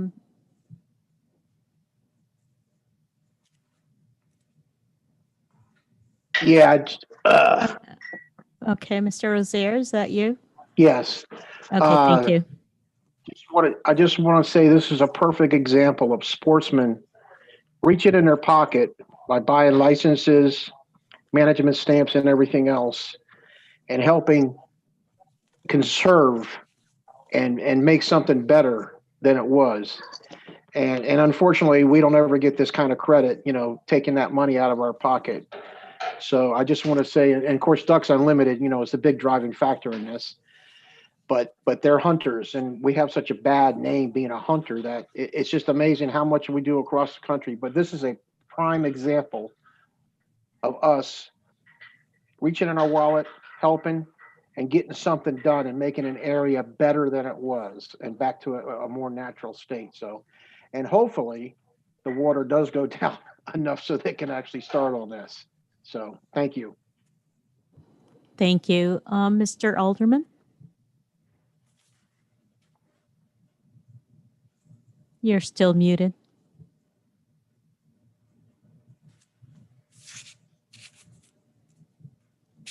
I have extension or telephone number ending in 3024. *6. Hey, this is Emily Purcell with Ducks Unlimited. I just wanted to take a second to thank Jim and Ayunga and Steve and the rest of the South Florida Water Management staff. We're thrilled to be able to partner with you all on this project. I think once the water goes down and we can get construction rolling, we'll be able to put some really good habitat on the ground, not only for central waterfowl use, but also a lot of different water birds and other wetland species and water quality in general. And so we're thrilled to be building this partnership, and we look forward to continuing to find ways to put good habitat on the ground with you all in the state of Florida. So thank you once again from the GU crew. Thank you.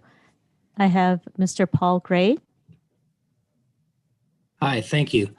I'm Paul Gray from Audubon, Florida. I just want to really commend you guys on this project.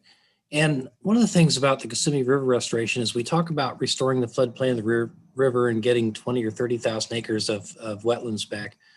But I think the Headwaters project needs more publicity too, because we're raising Lakes Kissimmee, Cypress, and Hashtanahaw another 1.5 feet up to 44 feet. And, you know, they used to be deeper than that, but we're reclaiming a lot of wetlands in the Kissimmee Chain of Lakes area. And it's almost an area comparable to what is being restored in the floodplain of the river. So this project is not only restoring river floodplains and marshes, but also lake and marsh habitats north of the river. And so it's just a really great project. I think the district could get more legitimate PR by talking about this part of the project too. So this is really great. And thank you very much. It's fun to see. Thank you. Next is followed by Mr. Tom Van Note. I just want to add my thanks to Ducks Unlimited and the district for working together on these type of projects. There needs to be many more of them in the future. And it's a fantastic partnership. And I just commend DU, all its members, they're hunters, they're conservationists, and working together with state agencies is a roadmap for other organizations within the state. Thank you very much. Thank you. Mr. Cook, I have no additional hands raised. Very good. Thank you. And Jim, thank you very much for a great presentation. And again, the Kissimmee River and Garnet Cobb and that entire area is a tremendous success story. And it is all recreators use that area. I mean, it runs from airboats to kayaks.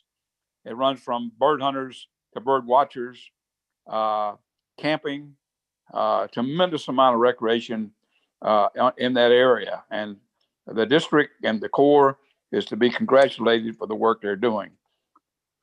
The next item is a facilities update. And Dan Cotter, the land stewardship section leader at the Water Management District, is here. And Dan usually has a lot of good news for us. So we look forward to hearing from you, Dan. Thank you. Hey, thank you, Noonan. Yeah, good evening, everyone. I just got a few brief updates throughout the district on some access, and then I've got a really nice volunteer project that I wanted to highlight towards the end of the presentation.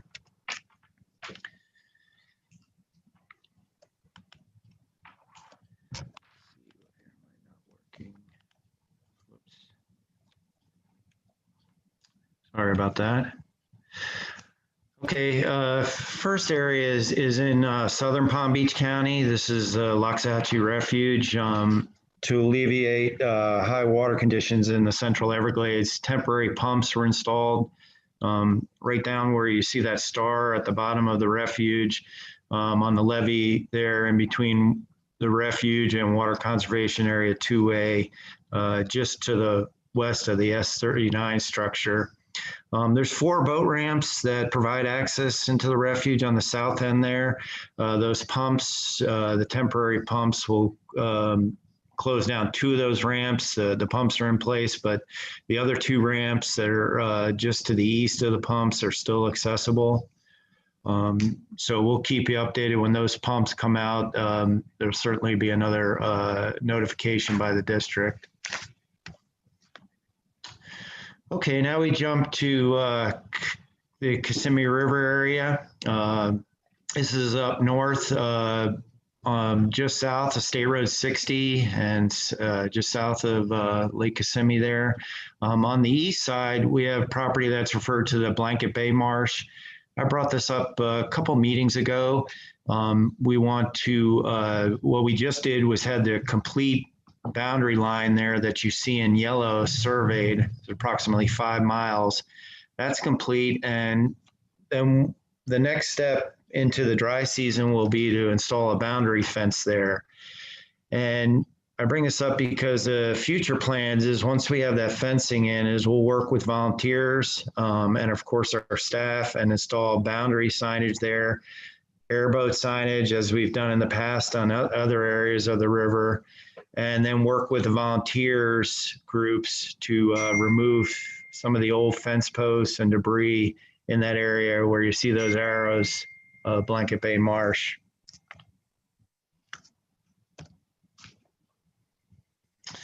Okay, jump down south into Palm Beach County. This is the Loxahatchee River, just north of Indiantown Road and just north of Riverbend Park. If you've canoed that, you know, very, very popular area. We have 2 dams there, the Lanehart Dam and Maston Dam, which have portages.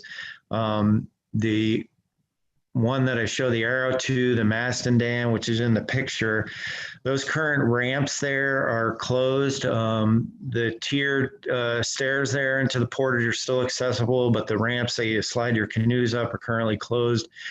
We need to have our engineers assess some needed repairs there, and we'll do that once the water levels recede in that area. Okay, along in Port St. Lucie or St. Lucie County, we've installed some vegetation barriers on the C23, 24, and 25 canals at distinct locations where you see those arrows. What I wanted to mention is that, and I'll show you in the next slide, is those barriers, we do not want boats going across them, and you'll see by the next picture. Those barriers are located adjacent to 3 different ramps, pretty good ways from those ramps.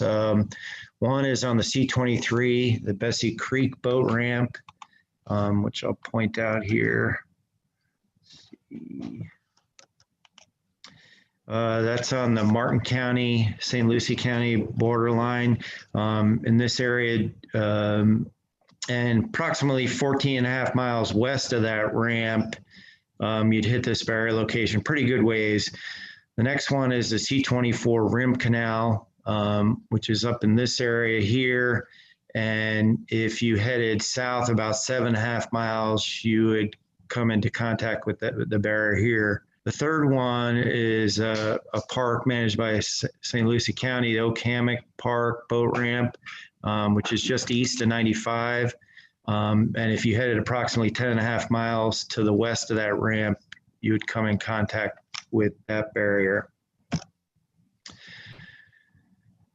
Those barriers and booms assist the district in being able to capture the floating aquatic vegetation prior to it reaching critical flood control structures. And you can see this one in the picture here and the amount of vegetation it's captured. And that's real important. That allows the district then to mechanically harvest that vegetation out before it continues to float down.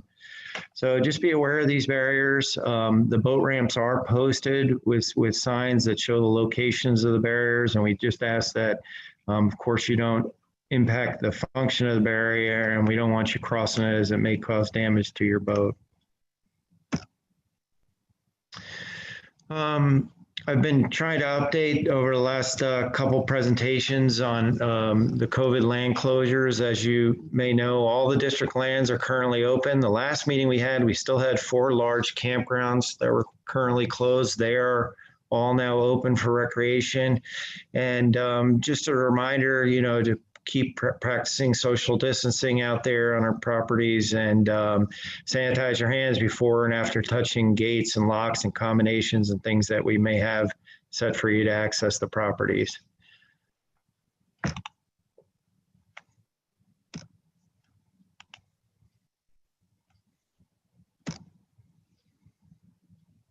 Okay, volunteer project highlight. This is my last segment on my presentation. This is a volunteer request that came in to construct a 20 by 25 shelter in an uplands on the southwest side of Lake Hatchenhall within Polk County. And you can see the location there on the aerial. This was the Kissimmee River Valley Sportsmen's Association. They initiated a project agreement with the district, which they've also done in the past on some other shelters. And this was the same procedure. You know, they were going to be responsible for the design, permitting, and oversight in coordination with the district. And they were required to have a licensed contractor as part of this project through the volunteer organization. The construction of the project was funded by the KRVSA volunteer organization. As you see in this slide picture to the right, the volunteers as part of the organization went out to the site and began preparing and clearing the area of debris where this new shelter would go. It also included hauling equipment and materials to the project area, some of that done by airboat to this site. And then the contractor that was part of the volunteer organization hired through the volunteer organization installed the concrete slab and did the construction of the shelter. So just a summary of you know what it took to build this shelter, and you can see the beginning construction slides on the right hand side of that area that they had prepped. The construction of the shelter itself was a $30,000 project. The volunteers supplied tools, airboats, rental equipment, and that was valued at approximately $3,200. Well over 300 hours of volunteer time of in-kind services from this group, and that would be valued at approximately $7,452. The group also built as they had done with some of the other shelters they custom built picnic tables and grills that were supplied by the volunteers, and that was valued at approximately $5,000. So this total cost of in-kind services and funds through this organization is just slightly over $45,000. Just some pictures of the close-up pictures of the shelter under construction. Very nice shelter, very detailed, well constructed. And on the right is one of the several grills that they have installed out there too.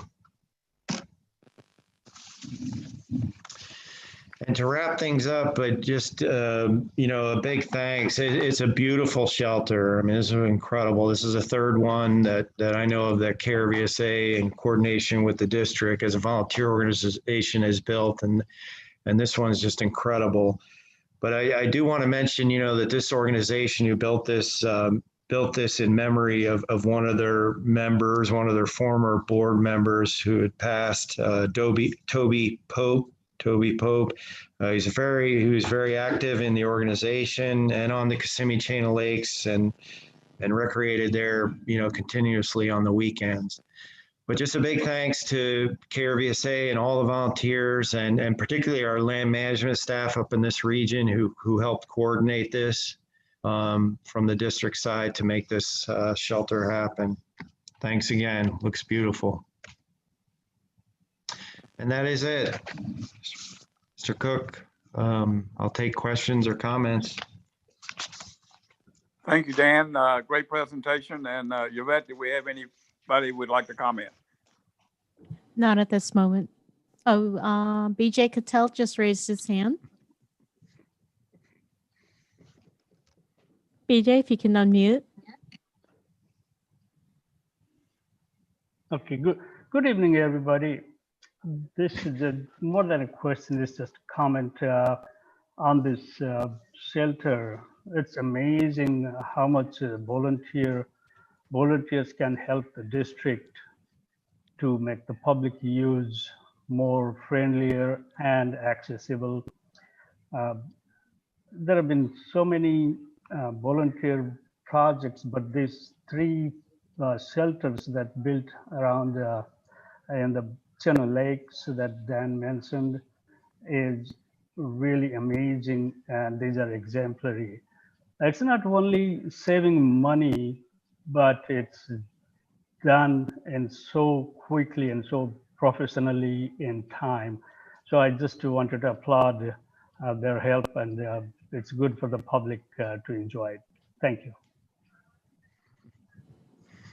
Thank you. Next, I have Mr. Brad. And if I pronounce your name wrong, I'm sorry. Why wrong? Thank you very much. Can you hear me? Yes, I can hear you. VJ, my friend, thank you so much for coming and watching this. And Dan, what a wonderful presentation. And everybody there, we thank you so much. This has been a wonderful partnership over the years. Dan's right. This is our third shelter that we've done on the KCOL. And there's just no way without the working partners and the casual relationships that we have. I was on the phone today with Unger Riddick for a little bit. And he and Vince Butera just worked so incredible with us. So we thank everybody there. We look forward to more recreation and more public use up here. And the volunteers are just pouring out of the woodwork. It's like you just can't outgive each other. So we thank everyone for the relationship and the years. And BJ, we hope you're enjoying your retirement. Mm-hmm. Thank you. I have no additional hands raised. Thank you, Yvette. We're coming to the point where anyone out there will be able to wave their hand or hit the *9 and talk about some future topics that we'd like to have and meetings to come. We meet every quarter. I have a few comments before. Number one, I want to thank Broward County Parks leader Dan West for his extra efforts to go out and look at Everglades Holiday Park, where the boat ramps are all been closed because of the high water. And obviously, the opening day of duck season was Saturday for the second section, and the duck hunters and the fishermen and the anglers and everyone's having difficulties getting out of these boat ramps. And I will say, the FWC and Dan looked, and unfortunately, the water is just too high up in the parking lot. So we're going to have to live with some of these problems with this high water we have. But the agencies have all been cooperating with us. And we are working with the agencies to try to get these boat ramps open so we can get public access back to these marshes.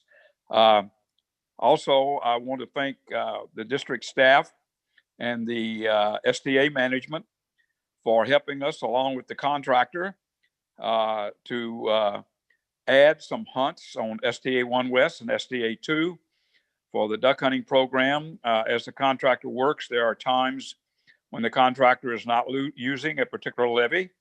And on that levee, there are parking spots. And where there are parking spots, we can have permits and people can access the areas for duck hunting. And both the district and the contractors and the FWC, who's licensing and permitting people up in Tallahassee, I know they sometimes tear their hair out when we say, okay, we need 10 new permits for this levee on STA 1 West. And they have to figure out how to get those permits applied for and back out to the people who can use them. So I just wanted to say thank you very much to all those folks. So Yvette, if we have anyone else that would out there who would like to make a comment, now's the time. Yes, sir. I have Mr. Daniel Watson, followed by Zachary Matty. Good evening, Mr. Cook and Yvette. I want to thank you, Mr. Cook, for putting this on, and Mr. Bartlett for all the work, Mr. Reinhardt for, we've had some good discussion before, and especially Yvette, you're the glue that holds it all together the whole time. I'll be as quick as I can. Throughout this whole thing, just hearing some of the public comment, it seems like with volunteer opportunities and things being built on public land and folks chiming in, there seems to be a lot of sportsmen that are taking time and money out of their lives and pockets. And I know KRVSA is a great organization. I met with Brad before. But I just want to highlight that all this money that they pour in through either their volunteer work, but also permits and fishing licenses and hunting licenses, that all goes back to conservation, and they're the ones making a dent in how much it costs to really run these places. High water, lake level is 16 foot right now. Average for site 62 and 63 is 12.7. The action level is usually above 11.6. We all know that the Central Everglades is flooded following the driest March in recorded history. I know we had a big rainfall in October, but we didn't pass 12 foot until mid-November on the site 62 deer gauge. And in mid-November, that was above 13.5 feet. We deal with low water closures in April and May due to the dry March, and then COVID closures, even though there's no greater social distancing than being out alone on an airboat or a buggy out there, and followed by high water closures. The high waters led to 17 dead deer documented. That's the amount documented, but we also have the deer shoved up on the levees. Every time I check a deer in Central Everglades, they want to drill my skull for chronic wasting. And the biggest, I know we don't have it down here, but the biggest thing that leads to chronic wasting disease spreading is saliva and the deer sharing the same food, not to mention the predation that comes from all of them being stacked up on the levee together. And that's not just deer. The deer actually are taller than the rabbits and the mice and the few fur bearers that I see left out there when I am out there recreating. We know 60 days of inundation kills tree islands. Right now, we have 88% of tree islands inundated. That's 328 tree islands inundated, and 40% have been inundated for over 120 days, some as long as 190 days. Once you kill the tree islands, these animals have nowhere left to go. Remember, I hear historical water flow constantly here. Historical Everglades, we're going to restore the Everglades, but we have half the amount of area available that we had historically. So if you try to send the historical amount of volume of water south, then it's going to be twice as high. And we're used to seeing a dry season between November and May and a wet season between June and October. With this high hydrology periods and longer hydrology periods, we're not seeing the same amount of wet seasons and dry seasons. And that's historically what the Everglades thrives on. Looking at the latest Army Corps reports, my math could be wrong. I'm not a genius, but It looks like we're putting about 1,400 CFS out of Water Conservation Area 3. That'd be, 2,900 going in and about 4,200 coming out. The biggest reason I bring that up is the S333 is still not open. I know we worry about the 8.5 square mile area and the Cape Sable Seaside Sparrow, but we measure whether or not we can open the S333 by the Las Palmas gauge elevation, the LPG2. I can't find the elevation there, but I drove the 8.5 square mile area and it was dry as a popcorn fart. My truck was dusty. There's nobody out there flooding right now. I would push to say, why can't we do a couple just pulse releases, as some have mentioned? Just how do we know where the S333 would put that LPG2 gauge unless we make a couple releases and just see where that water flows? We're trying to send it south, remember? And just keep in mind quality, quantity, timing, and distribution. Those are the 4 key things that we wanted to get right with this Everglades restoration. And you tell me if we've gotten the quality, quantity, timing, or distribution right at all, as we have a Central Everglades that is 3 feet of water. They're talking about the silver lining is these wading birds that we're seeing, but we're seeing them in other areas that we haven't seen them before. That doesn't mean they're coming back. That just means that it's too flooded where they usually go for them to even forage for food. And then again, with the 8.5 square mile area, we're worried about current walls and seepage, but no one ever mentions the seepage from the EAA reservoir north of Holy Lands when STA 3 and 4 has shown to have some seepage in the Holy Lands. That's a wildlife management area. That's not a water conservation area. And I thank you for your time and all your hard work, guys. Thank you. Thank you. Next is Mr. Zachary Matty. Hi, my name is Zach Matei. I'd like to thank you guys for this presentation tonight. But there's a topic I'd like to touch on, and that is the high water events in the Everglades. I'm a very active outdoorsman, use the Water Conservation Area 3 and Big Cypress a lot. And there's been a huge push within the last couple of years of sending water south. And I think we're seeing now it's not that easy to send the water south because there's nowhere for it to go. And we have all this ponding of water in the conservation areas and flowing into the Big Cypress National Preserve, flooding out pinelands, natural tree islands, and taking habitat away from fur bearers. And I'd like to see if we can't open up those gates south to send the water south, because we're going to cause irreversible effects to the Everglades. And I'd like to see the next generation be able to use and enjoy what I've used. So thank you. Thank you. Next is Mr. Brandon James. Can you hear me? Yes, we can hear you. I'm just, my only question is, has there any updates on the 2 boat ramps north of the alley on 27? I know the high water has affected other boat ramps, but these have been closed down for pretty much a year now. And that's pretty much it. Thank you.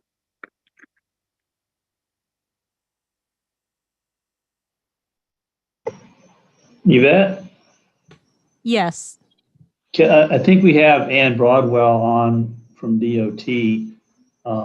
If you would like to ask her to weigh in. Sure.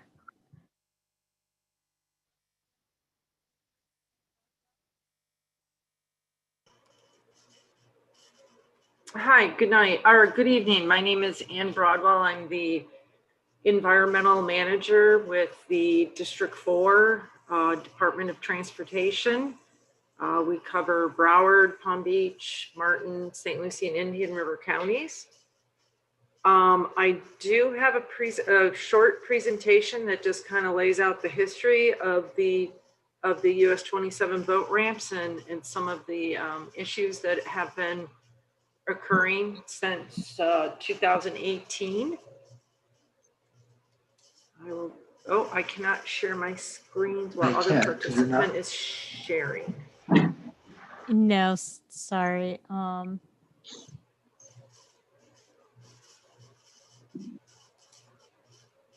Yvette, can she share her screen or not? I can request remote control. Okay. Is that it? Now, let me have Devon chime in and he can maybe walk us through it if we can. I'm not sure if we can. Yvette, if you stop your share, she will be able to share her screen. Okay.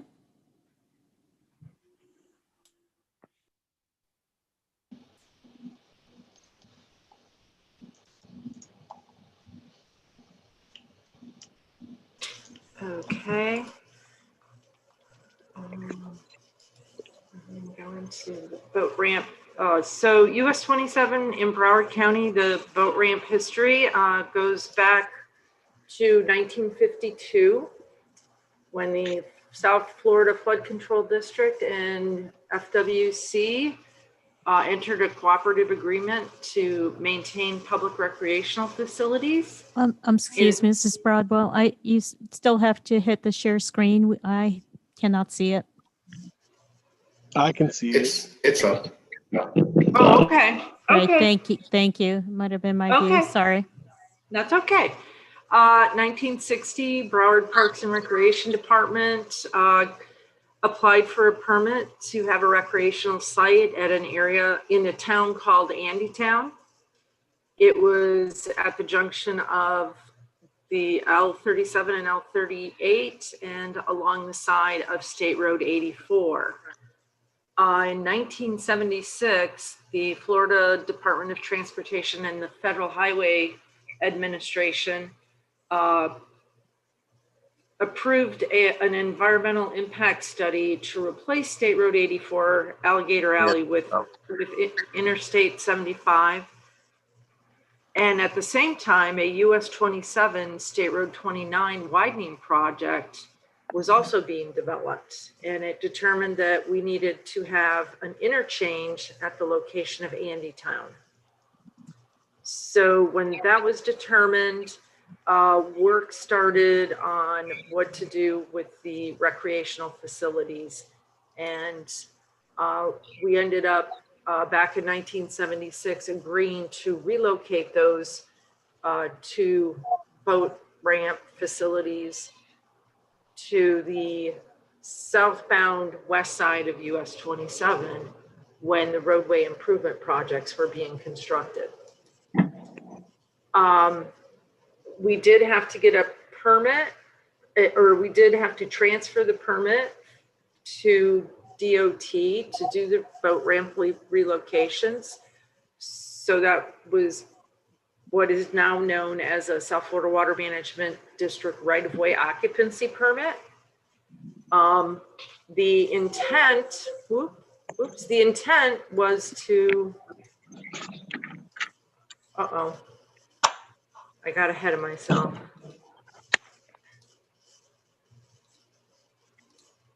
The intent was to transfer the right-of-way occupancy permits back to Broward County Parks and Recreation once the facilities were constructed for maintenance. We did send that letter back in 1976, but once construction was completed, the maintenance of the two sites fell on the Department of Transportation, and we've continued to maintain them up until I think 2016, when Florida Power and Light coordinated use of the southern boat ramp for their construction staging area while they were improving their infrastructure out there in the water management areas. So this is a historic picture of Andytown. North is to the right. Andytown is this area right here. This took you US 27 north, and this is old Alligator Alley. So it doesn't look like that today. So the boat ramps are located. The boat ramp south was the first one that Florida Power and Light took over back in about 2016. And then we have the boat ramp north. Back in 2008, we had a field review. Broward County participated, FWC, South Florida Water Management District, DOT. And we had come up with a game plan where DOT would clean up the site and be able to transfer it over to Broward County Parks and Rec. About 6 months after that, Broward County Parks and Rec came back to the department and said, we're not interested in maintaining these recreational areas. So DOT did what they could and blocked the driveways, because the area has become a dumping ground. It is a drag racing spot for local drag racers. So then we were stuck going, you know, everyone's thinking, okay, now what are we going to do with these boat ramps? About 6 months ago, South Florida Water Management District right-of-way folks came to DOT and asked that we submit a letter to cancel the right-of-way occupancy permit so that they could then issue a right-of-way occupancy permit to Florida Power and Light, because they still have more construction activities to do out there in the water management areas, and they want to continue to use them for their staging and stockpiling. When they have taken over the sites in the past, they've had a security guard out there. They don't let anybody on the property. They have a lot of equipment, a lot of supplies out there. So at this point, regardless of the high water, Florida Power and Light wants to continue to use them as staging and stockpile areas until they're done. So that's the update I have. Any questions? I just want to make a comment here. I want to thank you so much. This is probably the most clear explanation of this particular boat ramp anyway, of the problems we're having. Yeah. We have boat ramps, and we have public that wants to use them, and they're owned by the taxpayer.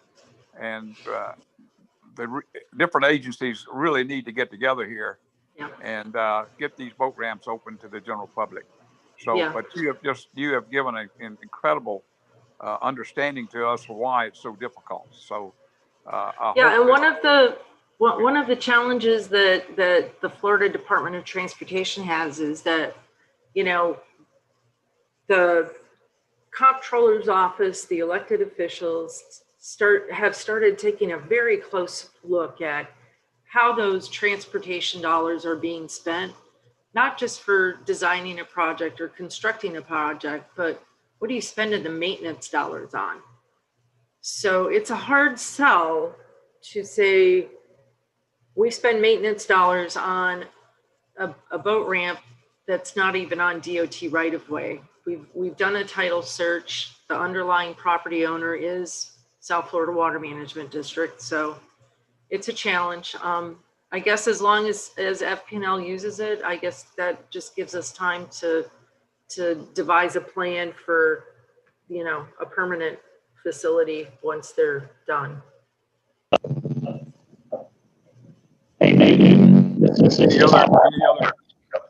Any other comments out there, Yvette? Yes. Ms. Broadwell, if you could please unshare. Sure. Thank you. I have, next is Mr. Brandon James, followed by Mr. John Rozier.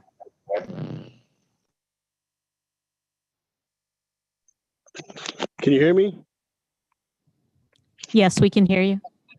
Yeah. So pretty much they're just the answer I got is FPL is going to use them until they're done, and then you guys will figure out what you guys are going to do with them. But we were using the levee off the second boat ramp since the 60s and 70s before the boat ramps were going, and then you guys built boat ramps to force us to use them. But our cabin's pretty much 6 to 10 minutes away from the second boat ramp off US 27, and then if any other boat ramp is just way far away to make it to keep our cabin up to specs and for inspections and stuff. And as an airboat owner, we're not allowed out there now, but I have aerial pictures that are trees laying on our cabin, and we can't get out there because of high water. And I'm looking for an outboard or a mud motor to get out there to start doing maintenance.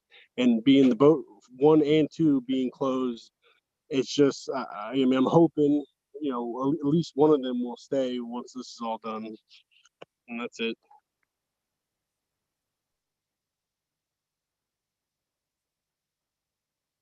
Next, I have Mr. John Rozier.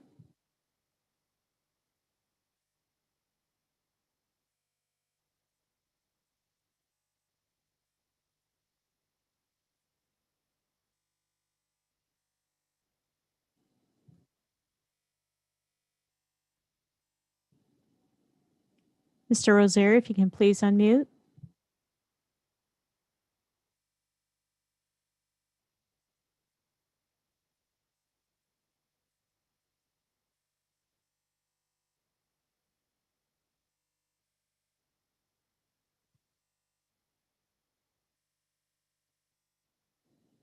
Mr. Rozier, you're still muted.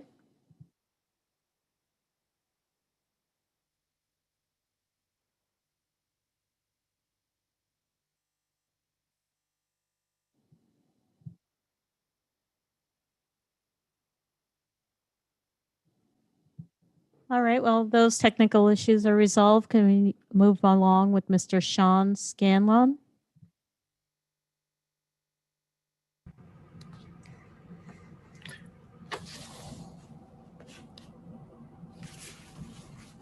We can hear you.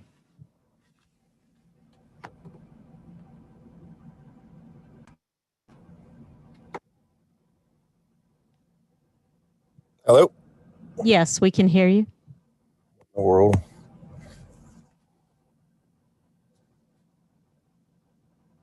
Mr. Scanlon, we can hear you.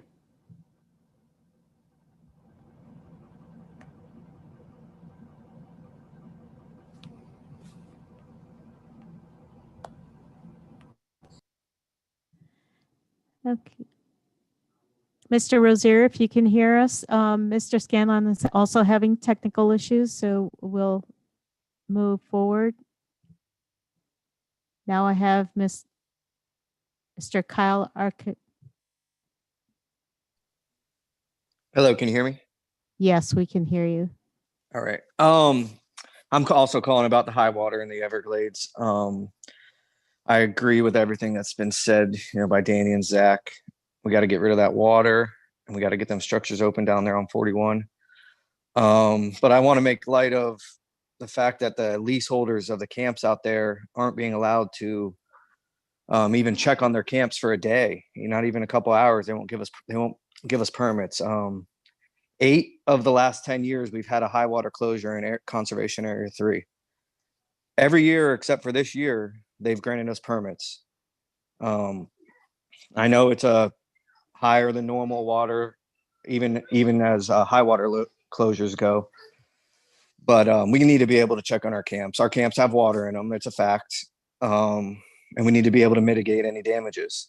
The tree islands are so underwater, they're not giving refuge to any animal anyways. The only place any fur-bearing animal has a hope of survival is on the levee.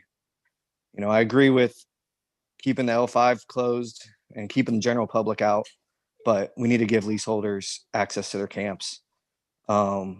there's over 844 tree islands in Conservation Area 3, and there's 44 camps. Some of those camps aren't even on islands, and some of those camps share the same island. So I believe it would be undetrimental when you look at the big picture of what's going on out there. Let us check on our camps and mitigate any issues. Thanks. Thank you. Mr. Richard Pinsky? Oh, you caught me. You caught me. I wasn't paying attention. I'm sorry. Thank you. Thank you very much. And this is exciting. I did not even know that we had a recreational forum. So this is new to me, and I greatly enjoyed listening to all the presentations. And to Mr. Cook, I suppose perhaps a future topic may be, I know tonight I heard a lot of hunters and sportsmen, and not to take anything away from them. Some of my best friends are hunters and sportsmen and fishermen, but there's also a number of us that are paddlers. We like kayaking and canoeing. And right now I'm also involved with the Blue Wade Trail. We used to use the name Chain of Lakes, but it's the Palm Beach County Chain of Lakes, not the Chain of Lakes in the Kissimmee Basin. And there are really no official designated paddling or waterway trails, Blue Wade trails in the state of Florida, south of really Ocala. You can count them on one hand. They're all in the northern part of Florida. So getting a designated trail by the state of Florida in South Florida here, and in Palm Beach County in particular, means a lot. So that involves using waterways of the district. Now, anybody can put a paddleboard or a kayak or a canoe in any of the canals and use them, but they're not promoted and officially designated waterway trails like we're trying to do. Our trail would go from Lake Ida in Delray Beach, Palm Beach County Park, all the way up through our what we call our chain of lakes, up to the C-51. You can go a little bit into West Palm Beach, but there's several opportunities to appreciate the natural areas and habitats, as well as some recreational areas along the way, like John Prince Park. All we need is the Water Management District to say, yes, officially we can use some of their canals, which seems to be a bureaucratic challenge to get the district to approve that. So in the future, perhaps we can have a topic about paddling and the use of the waterways, not so much the land, although we do need portage areas. So perhaps in the future we can have a topic about those folks that like the water just for the sake of liking the water. And thank you very much. Thank you, Mr. Pinsky. Mr. Watson?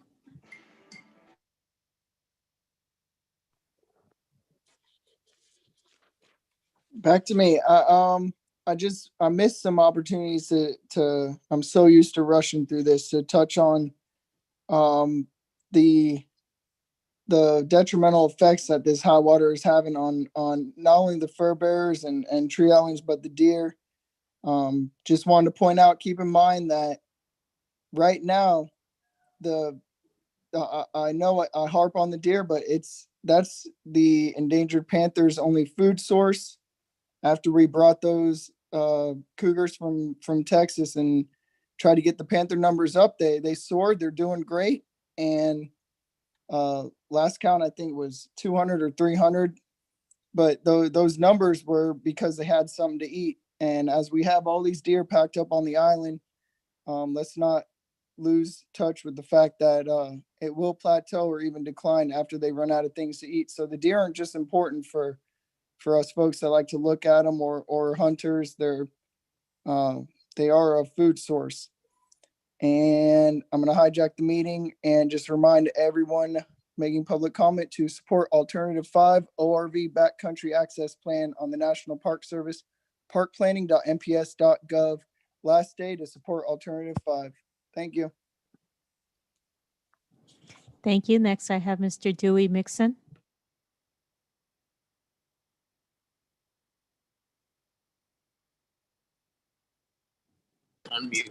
Yes, can you hear me? I can hear you. Thank you. Yes, I just want to make a point of, I mean, a lot of us are on here for the high water issues that are all in 3A and are all over the Everglades. And it's kind of weird. It doesn't make sense that 2 questions were asked about high water, and then a DOT question got asked, and a DOT representative got on this meeting and put a halt to that question or comment that was brought up. There's a lot of concern about the high water effects that it is. I can't remember the gentleman that was like 2 before me said something about the camps. Need to get in to see what kind of damage is in the camps, because there's a lot of camps that are underwater. You can't get to the camp. You can't get permits to the camp. And even if you call Southwest Florida Water Management, they say, oh, well, it's FWC. You got to get a permit through FWC. And then FWC says, oh, no, we're just the governing body that enforces the rules that SwiftMud puts in effect. So the right and the left doesn't know what's really going on. And we can't get out to see our camps to verify what kind of damage we have. How significant is it? And we still got to pay our leases every year to the state, and we can't even use the land that we're paying for. So that's the effect that, that's why a lot of us outdoorsmen, want to go out and enjoy the land that the state has provided. And a lot of us have camps to go use, but we can't use it. So it comes to a play that when it comes time to renew our leases, we shouldn't have to pay our lease because we've already paid for a year's worth of lease and we haven't been able to use a couple months out of it. So, I mean, it needs to get addressed, sooner than later, obviously. And, people need to address representatives need to address the questions accurately and properly when they're asked, instead of ask 2 questions and then a third question comes up and then somebody answers it, and then we still have more high water questions and no representative to answer the questions that we have. That's it. Thank you.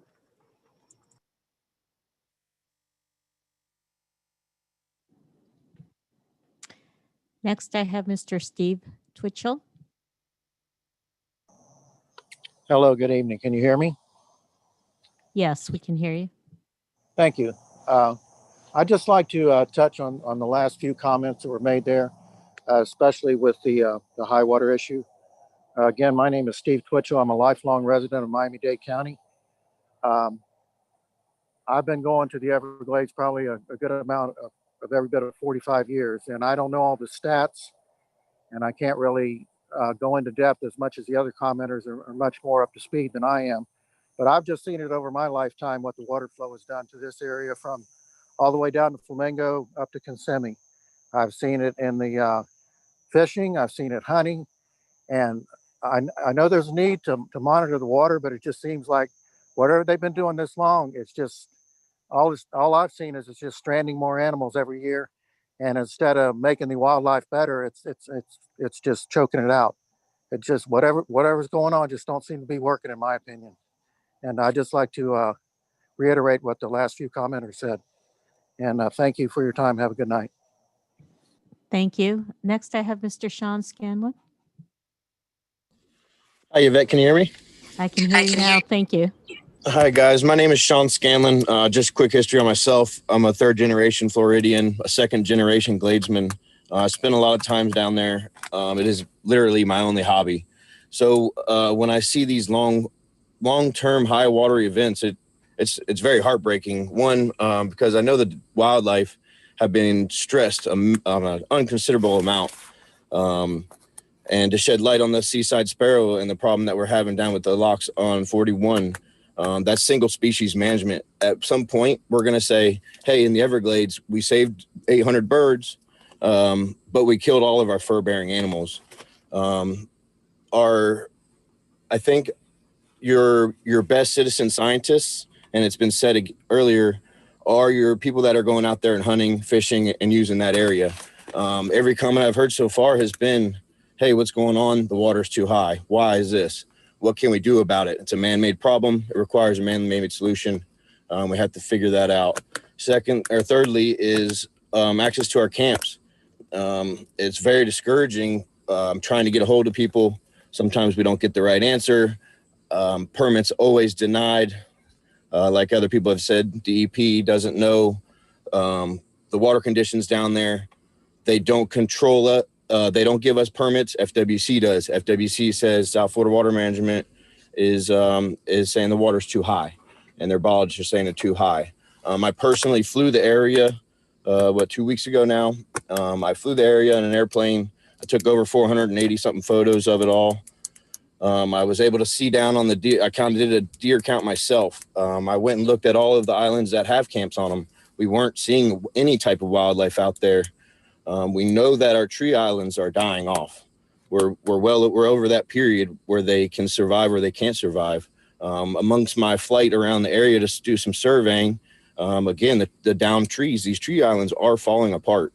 It's not something that I think we can sit by and just let happen. I think it's something that the management needs to really get active and find out other ways to not have prolonged high water events. I think everybody understands that heavy rain in South Florida is a thing, but we have to be able to handle it. And I think we have to stop the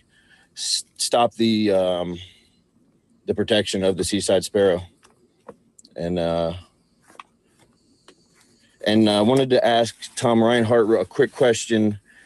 Why are all the permits being denied if we're not seeing the wildlife on the islands? And from my knowledge, the deer survey is only done from the L5 levee. Is there anything we could do or any other way we could get to our camps? Obviously from 75. And Tom, if you don't mind answering that.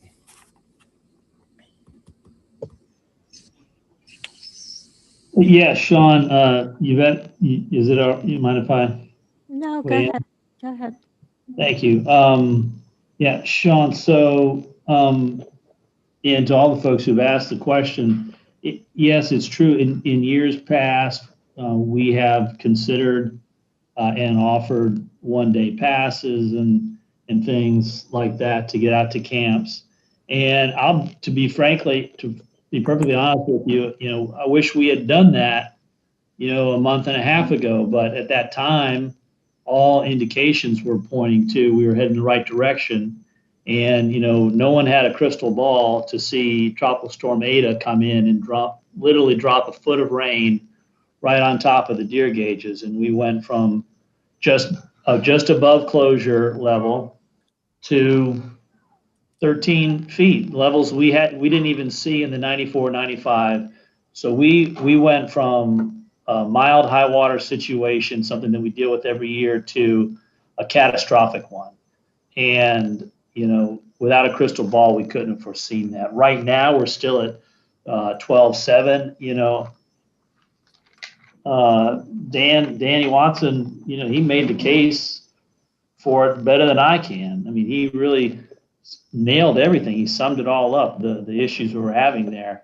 And the only available dry ground, if there's any dry ground, a lot of it's wet and soggy, and a lot of the tree islands are underwater. That's where all the animals are, the deer and the fur bears. And we do surveys on tree islands to look for what we do a browse survey where we look to see what the pressure is.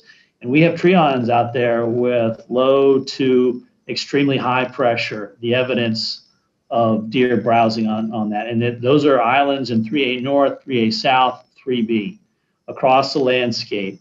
We have camera traps and we have photographs of deer walking through water on tree islands that are normally dry.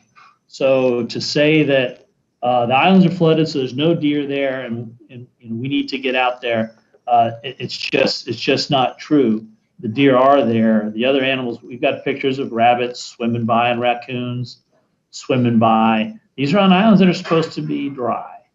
And right now, the situation is dire and catastrophic for the wildlife, and that's why permits right now are being denied. Where we're not entertaining them. We're not canceling them or denying. We're just not going to entertain them right now. We'll continue to look at it when we get headed in the right direction. As soon as we can, we will consider that. DEP is aware that the DEP that it does the camp inspections, they know what's going on. We are in constant contact with them. We let them know their camp inspections will be delayed in order to give people plenty of time to do necessary upkeep. And that's the best I have for you right now. Okay, thank you, Tom. Another real quick question, an observation. I know South Florida Water Management has told us we were looking at the end of February before we see waters actually recede back to normal levels. Is that still your outlook for that? Hey, Newton or Yvette, let me jump in. This is Drew Bartlett. That is the projection for getting to the regulation schedule. It is receding now. And so one of the things I just wanted to mention is this high water event and the conservation areas is very upsetting to the Water Management District. We absolutely do want to manage these water levels to get them down. We're taking as many emergency actions as we can with the Army Corps, like opening up all the S12 structures, opening up the 343 structures and the 344 structures as soon as possible. We have to wait for 41 not to flood in Loop Road, but they are opening up as we speak. We have deployed 3, I think we're working on 5 temporary pumps on the west side. We've deployed temporary pumps on the east side to try to pull water out of Water Conservation Area 3A. And was mentioned earlier, we've deployed temporary pumps in 2A in order to try to limit the release of 2A and the 3A. Our mission is to get this water level under control. It is coming down. It absolutely needs to stop raining. The one thing we have in the forecast is a La Nina dry season, which is going to help more than anything. If we can get evaporation in there, that's going to help tremendously. This is something that we absolutely, observe way too frequently. And it is kind of the underpinning of why we need Everglades restoration. We need a place to put it. That's why we need the EAA reservoir. Instead of putting it in the conservation areas, let's put it in a reservoir. We need to uncork Tamiami Trail. DOT is raising the road. They're about to issue the contract to raise the road so we can get the water to the bridges. And then last board meeting, we came up with a solution for the 8.5 square mile area, which we're now in design to try to deal with that issue. So there's no limitation on the use of those bridges in these kinds of events. They're detrimental, and we absolutely recognize that. And we're doing everything we can to get it under control. But it is so much water. And we just are looking at every avenue to put us somewhere else so we can get it under control. So I do appreciate Tom Reinert's answer, and we're certainly in contact with FWC and DEP as much as possible. But from a district standpoint, getting these water levels down is crucial. And we are absolutely on that job and trying to get it done as quickly as we can.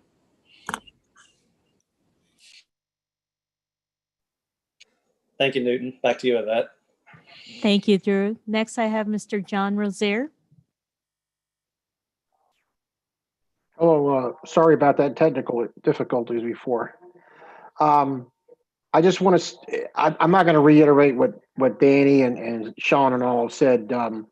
I do appreciate, although it kind of got put in there while we were having this question, the answer on the ramps out there, because the one gentleman that talked about the ramps on 27 being closed, he's one that's been calling me. We're trying to figure out, okay, well, who owns it, blah, blah, blah. So that was a great explanation. And I'm glad she came on and explained that. So now I can tell my buddy Duke that unfortunately, they have the only camp that's all the way in the southeast corner of 3A North. And it takes forever for them to get to camp, no matter which way they go, unless they come off of 27. So unfortunately, they're going to have to do something a little better for that.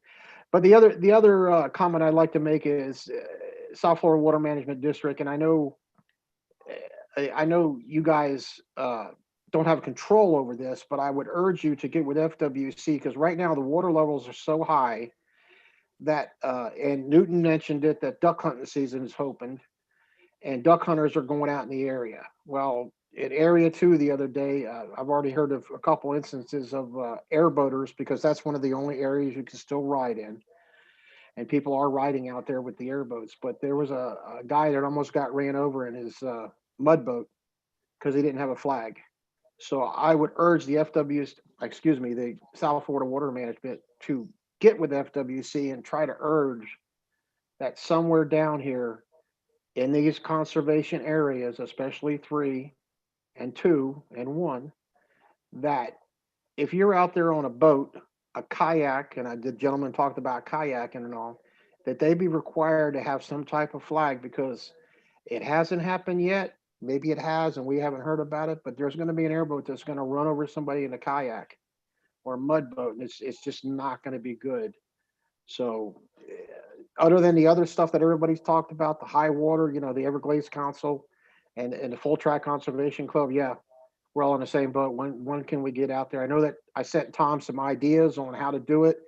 I understand why, they don't want to do it at this time, but there are ways to do it, to make it very regulated, and it's more of an enforcement issue also. So that's it on that. And thanks for having this type of meeting where a lot more people can participate. Thank you. Thank you, Mr. Rozier. Next is Mr. Brad Morris, followed by Mike Elfenbein.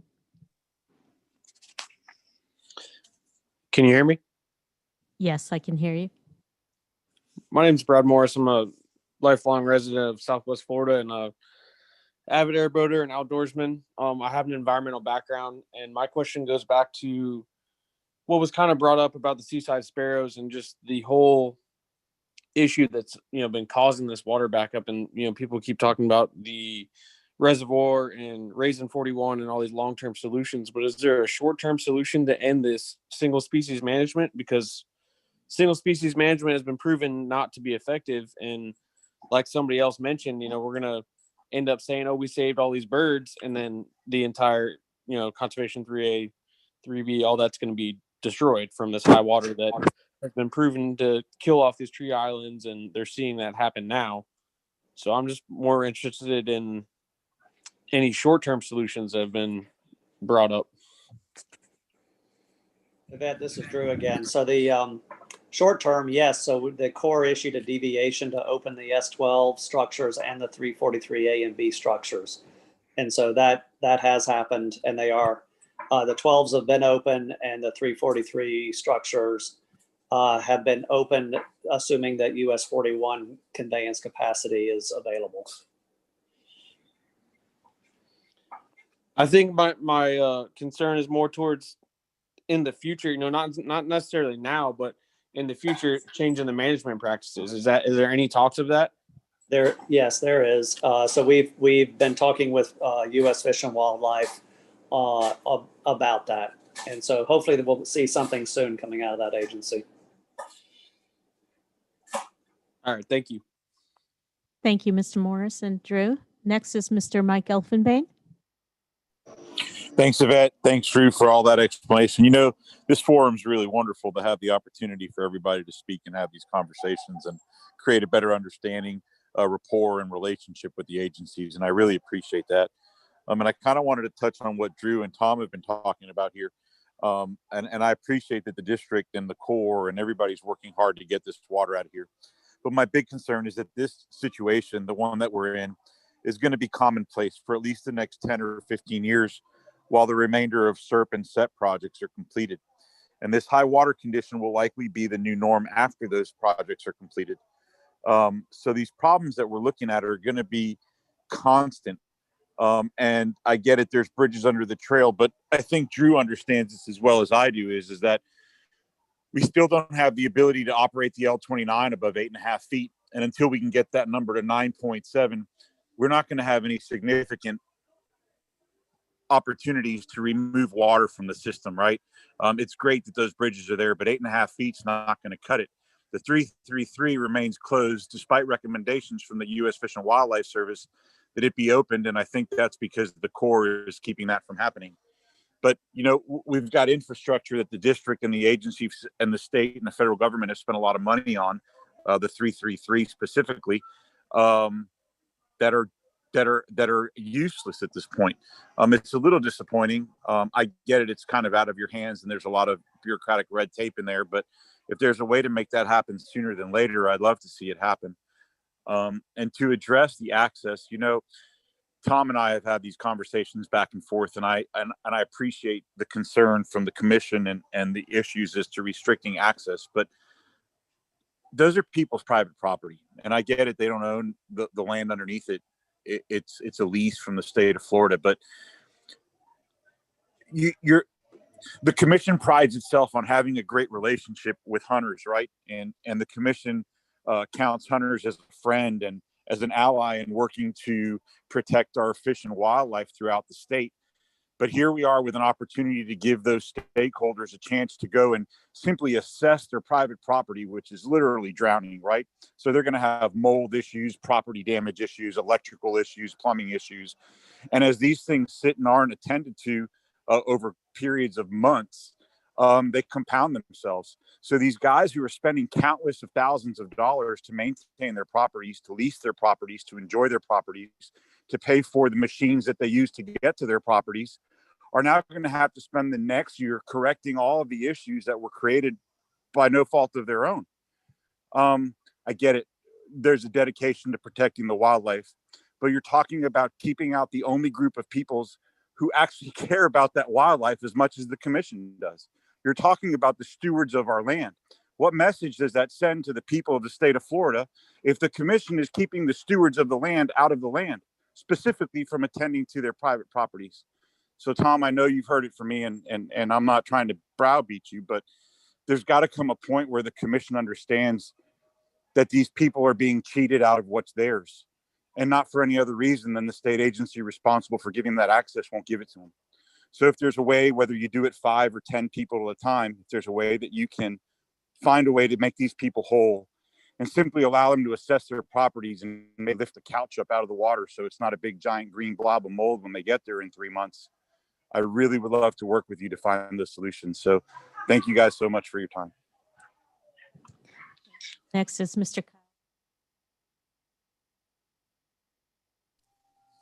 Hey, how you doing? I also wanted to bring up that earlier this year, we got shut out for a COVID closure of the conservation areas, and I can stomach a closure that is in regard to trying to help the wildlife, but shutting us out from an area that is the best place to social distance just makes zero sense. And I just hope maybe at least the camp owners, the leaseholders, can get something in writing where if they decide to shut down the boat ramps to the public and because they don't want a bunch of people fishing along Alligator Alley, that in the future we can still access our camps. Thank you. Thank you. Next is Mr. Sean Scanlon. Hi, Yvette. Just real quick. I wanted to see if in the next meeting that we can enable the chat option. Is that something maybe we could do? I'll defer that to IT, and we can get back to you on that. Yes, ma'am. Thank you. You're welcome. Mr. Cook, I have no other hands raised. Thank you, Yvette. Thanks to all the people who called in with their problems and difficulties with this high water. I think, as Drew says, it's understood. The district people understand. I do hope that something can be done with the FWC with at least granting some permits to these camp owners, so at least they can go out and look at their properties. I don't think how running out and looking at their properties and making plans for repairing them will have any detrimental effects on the wildlife. Wildlife, but that's something that can be discussed later. I do appreciate the lady that came on with the boat ramp presentation. I suggest, Steve, that we might want to look at a more detailed presentation of these boat ramps, because we've got boat ramps sitting there. We got people that want to use them, and we've got governmental bureaucracy that's keeping that from happening. And it was a great presentation. In fact, it was the first presentation we've had in the 3 years that made any sense to me, and I sure appreciate her coming on. Drew, do you have any final comments that you'd like to make before I close out the meeting? Certainly, Newton. Thank you. And Newton, I can't tell you how much I appreciate this meeting. Every time I join this meeting, I learn something new. Even I learned something new that the district is doing that is something that I'm really proud that we're doing. I took a lot of notes, and I'm going to take some things back to a staff to just ask about. And thank you, Newton, for continuing to help arrange this. Thank you, Yvette, Devon, and all the presenters for taking the time to share information. And thanks everybody for participating and sharing your thoughts with us. I took notes on those thoughts that I want to check on. And anyway, everyone have a good evening, and thank you so much for participating. Thank you, Drew. I can only tell you for every one person that spoke tonight, there's probably 100 or more out there with exactly the same feelings and concerns. And the district, South Florida Water Management District, because as president of the United Waterfowlers, I work with all the water management districts in Florida. And I can tell you, South Florida Water Management District is one of the very best in cooperating with the public in terms of public access. And it's very much appreciated. So unless there's further comments, Yvette, do you have anything further other than for me to adjourn the meeting? Just happy holidays to everyone. That's it, Mr. Cook. Happy holidays, and everyone stay safe. And we the next quarter we will have a meeting, and we will also announce the dates and the times as usual. And thank you all very much for participating, and the meeting is adjourned. Good night. Thank you, Newton.